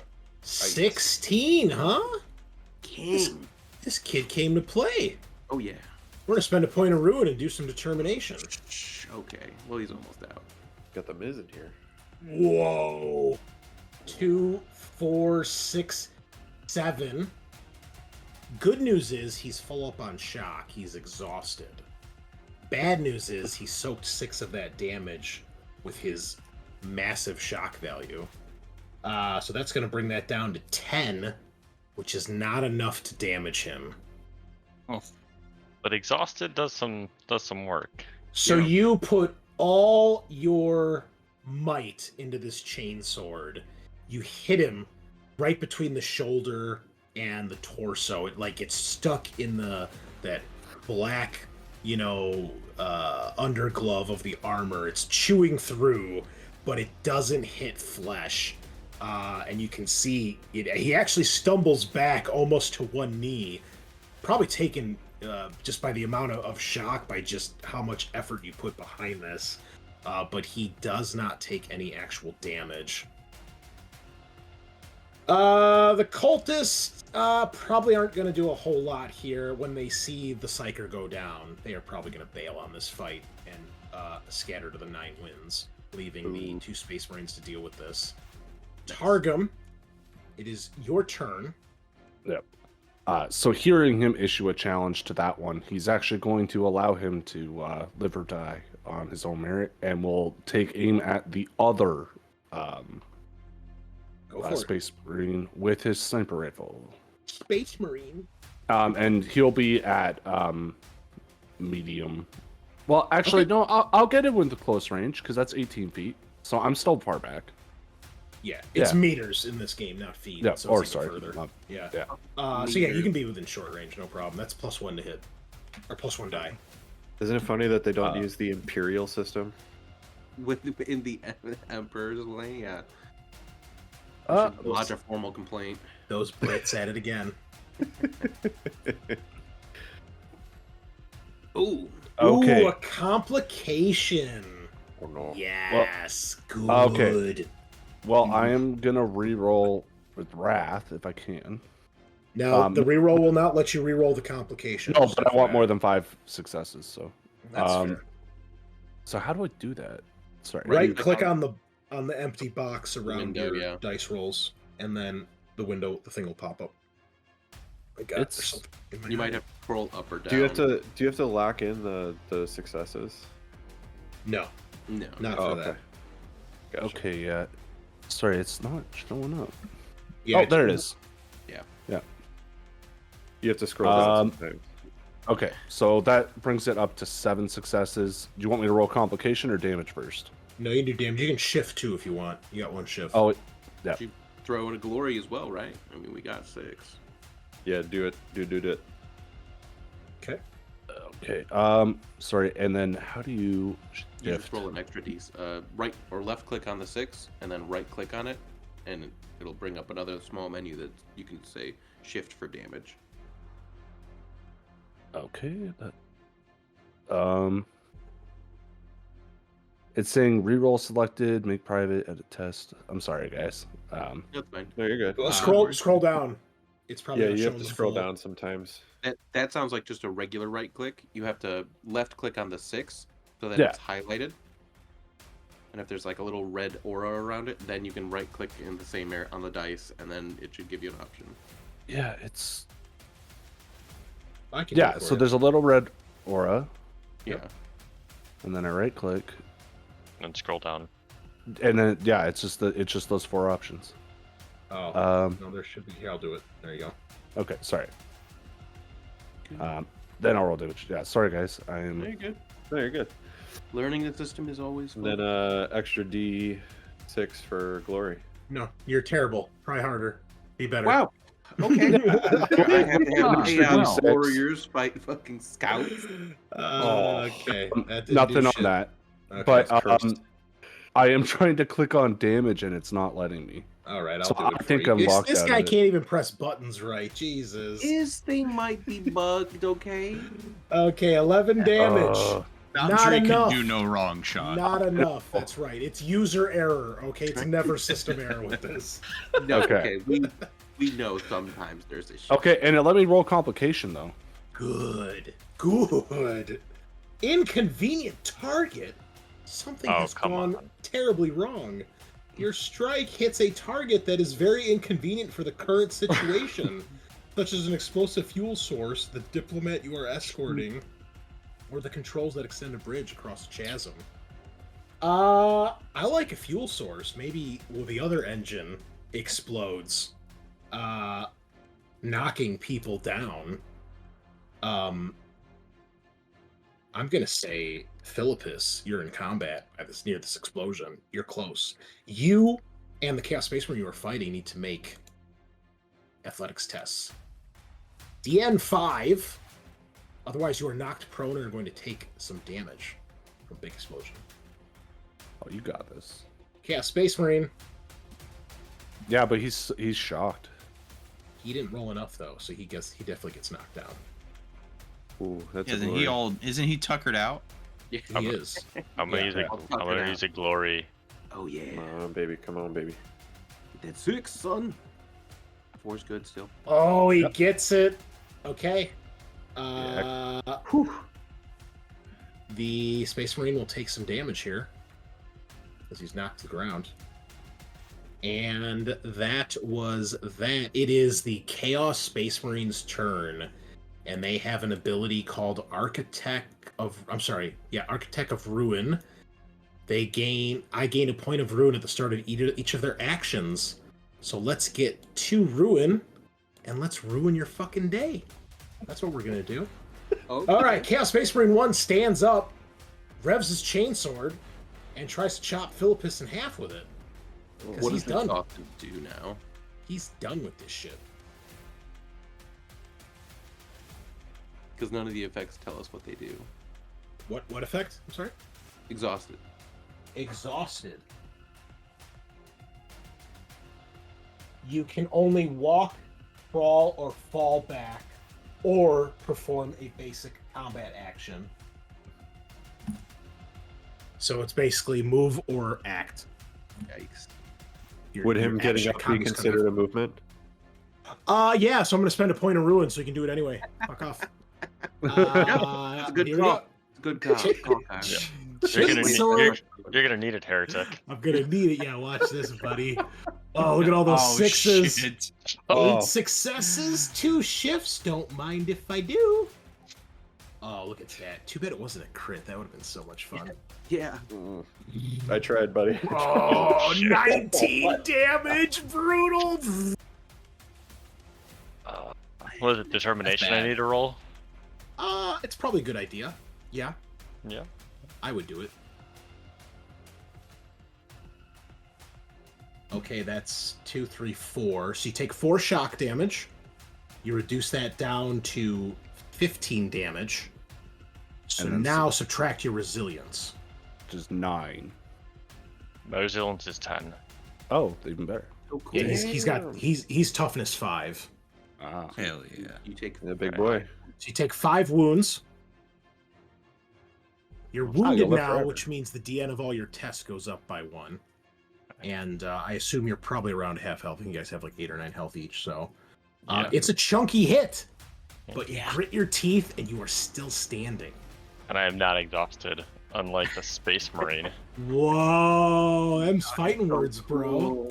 I mean, Okay. they are Like that fighting. to the death. Bitch ass space marine. These guys are fucking little bitch. Okay. need your breathing zero heavy, power traitor.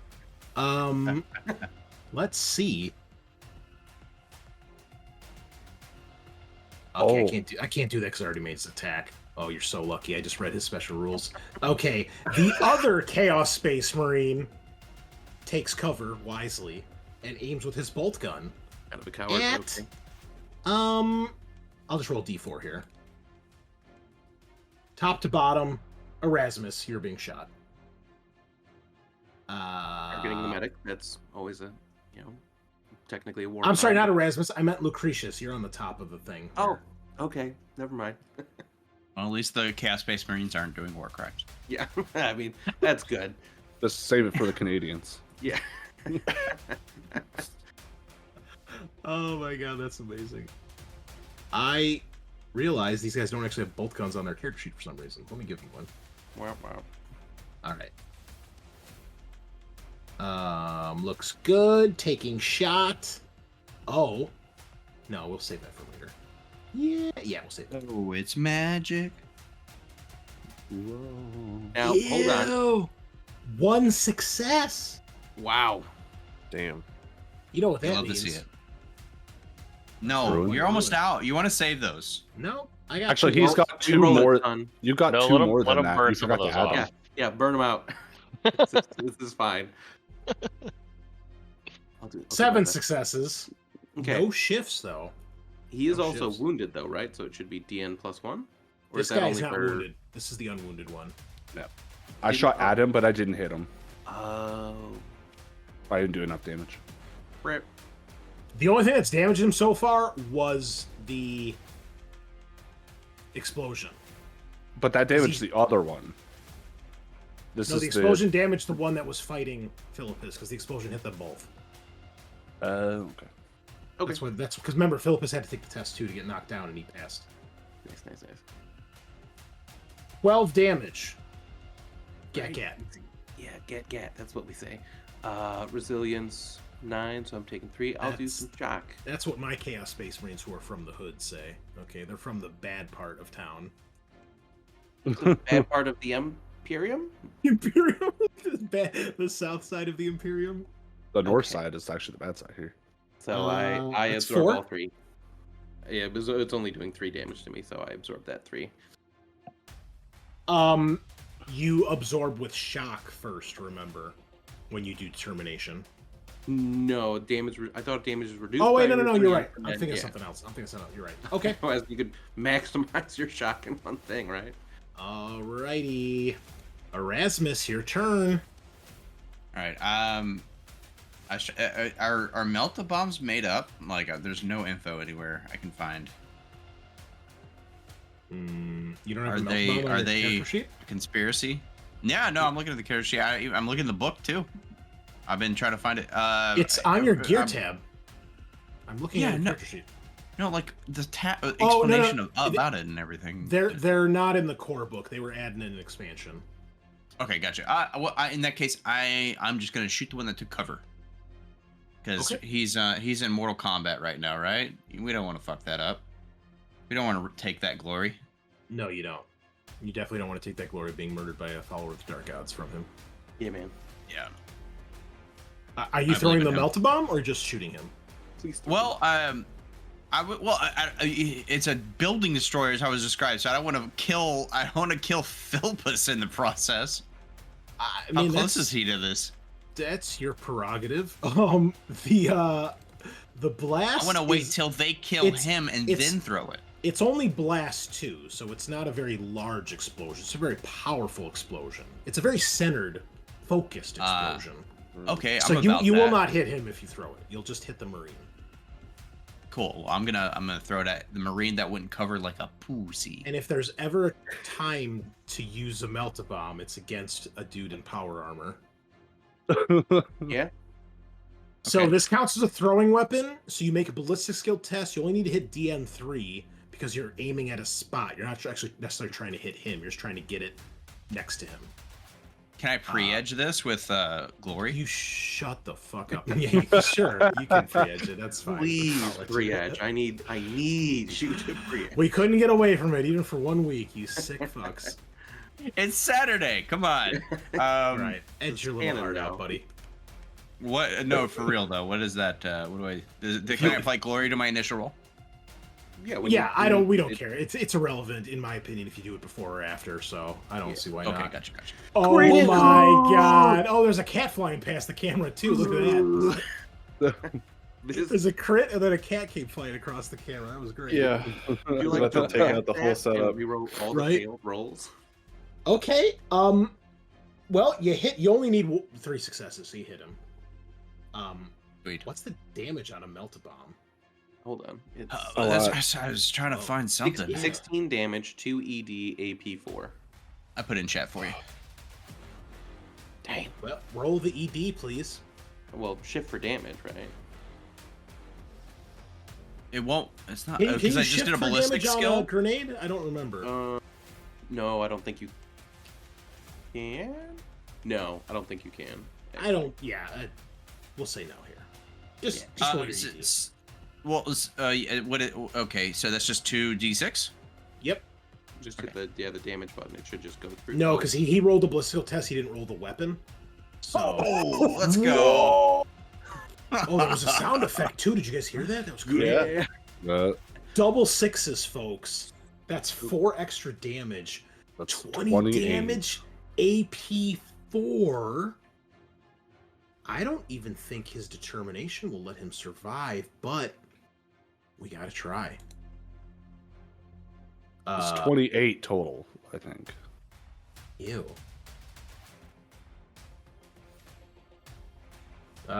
He soaks 4. He's not exhausted. Yeah. So that drops it back down to 16 damage AP4. He's resilience 12, which gets dropped by 4. So now he's resilience 8. And last I checked, 16 minus 8 is 8. Correct. Yeah. He takes 8 wounds and is still standing. Oh Man. Well, critical. Oh, he was still standing Yeah. until I'll just roll it on the go to the rollable tables. D66, right? Yeah, but it's on the rollable tables. There's a critical hit table. I got it. Work objectives. Remember that? Let's roll one of these just for old time's sake. Hell yeah. Apply the cunning of the orc god Mork to a situation. Nice. Okay, the target suffers 1 mortal wound. Savage attack. If they Yeah, survive, let's pump those they numbers get- up. An immediate Yeah. injury. How many glory would you like to spend? Every glory will give you 1 extra mortal wound. I'll let this be a group decision. I don't know. We only have 5 left. You know what? Only Give him 2, because Yeah. I got 8 mortal wounds. He's a space marine. He's got probably a 10. Yeah. All right, I'm let's do gonna- it. 2 more. 2 more? Total of 3 mortal Yeah. wounds. Wise choice, because he has 10 health. So he has 2 wounds remaining. Oh, I would have good spent all 5 because that's how I play this game. I just be like, fuck this guy, he's dead. I'm fighting a Chaos Space Marine. I hit him with a Melt Bomb and a critical hit. He's fucking dead. But he's dead either way with 3 more wounds, mortal wounds on top of that. The bomb goes off, and there is no Chaos Space Marine left when the dust clears. There are shrapnel pieces of power armor. Which brings us back to the top of the round. Lucretius, do you interfere or do you let him fight this guy mano a mano? I'm gonna let him fight, but I'm gonna go to the dead Chaos Space Marine. Does he have a Yep. chainsword or a bolter? Oh, it's gone. There's nothing left of this guy. I kick his ashes around. Dude, he got crit with a melt-a-bomb and did I- like more mortal wounds. He's I go fucking huff nothing's left. Tui, and I spit on the ground around him. Yeah, The you other can't space even- marine threw his bolter on the ground, though. Yeah, that's on the ground if you want to get the bolt I'll, gun. I'll grab that bolt gun. Yeah, for sure. You're gonna use a heretic's weapon? You fucking heretic. You gain a corruption point. Great. Yeah. I take Yeah. that with more dark deals. I wanna mutate. You turn into the next. You're the new Chaos Space Marine. You're the traitor. I was a traitor all along, guys. Oh my god, amazing. Okay. Are we Estiel? playing Alien? Yeah. Hell yeah. Do you watch the fight? Estiel prefer- will holster his bolt gun, take out his knife, and get down on one knee and just watch. We're just gonna nice. challenge this. You guys know this is what thing. Philippus wants. So Yeah. he said so as much. And you know if he kills this guy, he will definitely earn his black carapace. Alright, Yeah. Philippus, you're up. I have no ruin left. I cannot interrupt. What can you do? I can either strap a bomb to him, or can have a fighting sword. Wow, This this is for guy's you. tough. This is a bad idea. I've made a grave mistake, but so did you. Oh, that's hilarious. I mean, it's up to you, man. Sometimes the Codex Astartes says you must use overwhelming firepower to beat your foe, so I'm so here for it, Eric. Please live life. strap it to his face. If you do that, you will have to make probably an athletics test to avoid being caught in the blast, because you are right on top of him. And it'll... Here's what I'll say. If you strap the melt-a-bomb to him and succeed, it's going to go off. You will need to make an athletics test versus he will make an attack roll for an attack of opportunity. And if you pass, you don't get hit by the attack. But if you fail, he hits you on the way out, which is going to slow you down and cause you to be caught in the blast. Do you have any wrath left? Yes. I Okay. have one. I could. Well, you'll have another one when you kill him. So We're assuming it's guaranteed. All right, I'm gonna chainsword him. Oh, okay. Okay. That's fine. it's You more epic for the story. You can do an all-out attack for, I think, +2 dice? But like minus defense or something? Yeah, but That's I okay. need a fucking space marine, so... yeah, so +2 bonus dice to all melee attacks, but -2 defense until the start of your next turn. Oh, do you want to drop down to defense 1? I mean, he's gonna hit me either way. It's just that Probably. those extra hits will give him bonus ED if he's getting 6s. It If could. he hits me again, I'm already dead. Okay, then yeah, go all out, bro. Yeah. Go all out. This is and your fuck- last stand. Do you earn your black carapace or do you die trying? Yeah, I think this is the last turn here. Throw in a glory, throw in that, all out, and then burn your wrath to reroll. Yeah, just get a crit. That's all I gotta do. I mean, you guys seem to be doing pretty good at that, so how hard is it? Trust in the crits. Okay. So 2 bonus dice for all out, And then 1 for glory. And make so sure he's +4 targeted ED. too. Oh, 1 yeah. for glory. Oh yeah.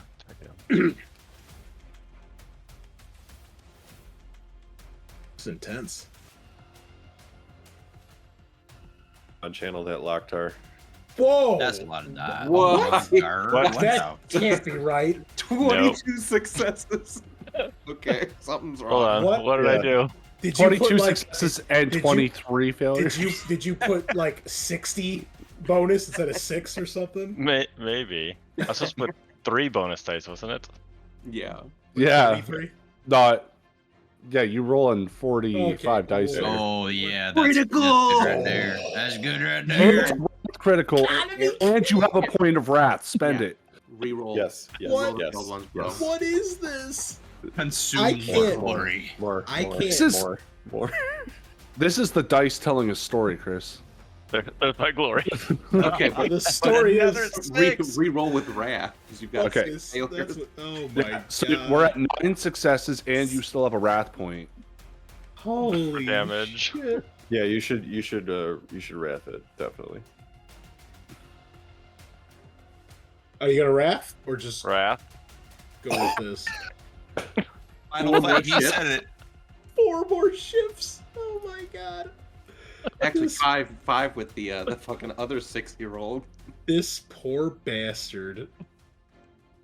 This Oh is my what he God. gets for being a heretic. I've never seen that many ships before. This I think Please this is roll a your record. damage. Loktar returns. 17 brutal parry. Wow. Well, he has no shock left. So it's straight resilience, which is 12 minus 17. So he takes 5 wounds. He is still standing. Roll your critical. Oh no. This time you get 3. Hit him in the same spot. It cuts through that under glove. Now you're hitting bone. Oh, actually, no, you go for the head. Headshot. And All you of know it. what? Empty Spend 4 glory. Yeah. Emptying the glory. Yeah, Empty. spend all 4 Six glory. wounds. Emptying the glory. Okay. 6 wounds and staggered. He only has 3 wounds remaining. You hit him right under the helmet. It cuts through the underglove, the black carapace, cuts into his neck, and with all your might, you cleave straight through it, severing his head in a glorious geyser of gore. That's some alliteration for you folks out there. But is he dead? Oh, he is definitely dead as he collapses to the ground, keels over, and just blood and ichor pours out. Well done, Philippus. God damn, son. And that, as they say, is that. You have secured the ammunition, you have rescued your battle brother, you have slain a rogue psyker and their foul chaos marine allies. Well, some of them, at least. There's probably more. But you've killed 2 chaos space marines as scouts, truly earning yourselves the right to be full battle brothers. Well done, gentlemen. We've gone a little over our time, but I think that was epically awesome. So that's all we have for you tonight, listeners. Thank you so much for stopping by back into the grim dark of the 41st millennium. By the time you hear this, Shadowrun will probably be over, but we are doing this in between with Shadowrun, but we'll play it after that. So next week, we're diving back into Alien. So join us for Heart of Darkness and more of one of the best RPGs out there. Thank you all so much for joining us. Thank you, Kyle and Eric, for coming back. Always a pleasure to have you guys. The War Boss channeling his inner Wa to annihilate everything. Oh, it's fucking great. Yep, just Fucking Love it. beautiful. Love it. That's what you get for killing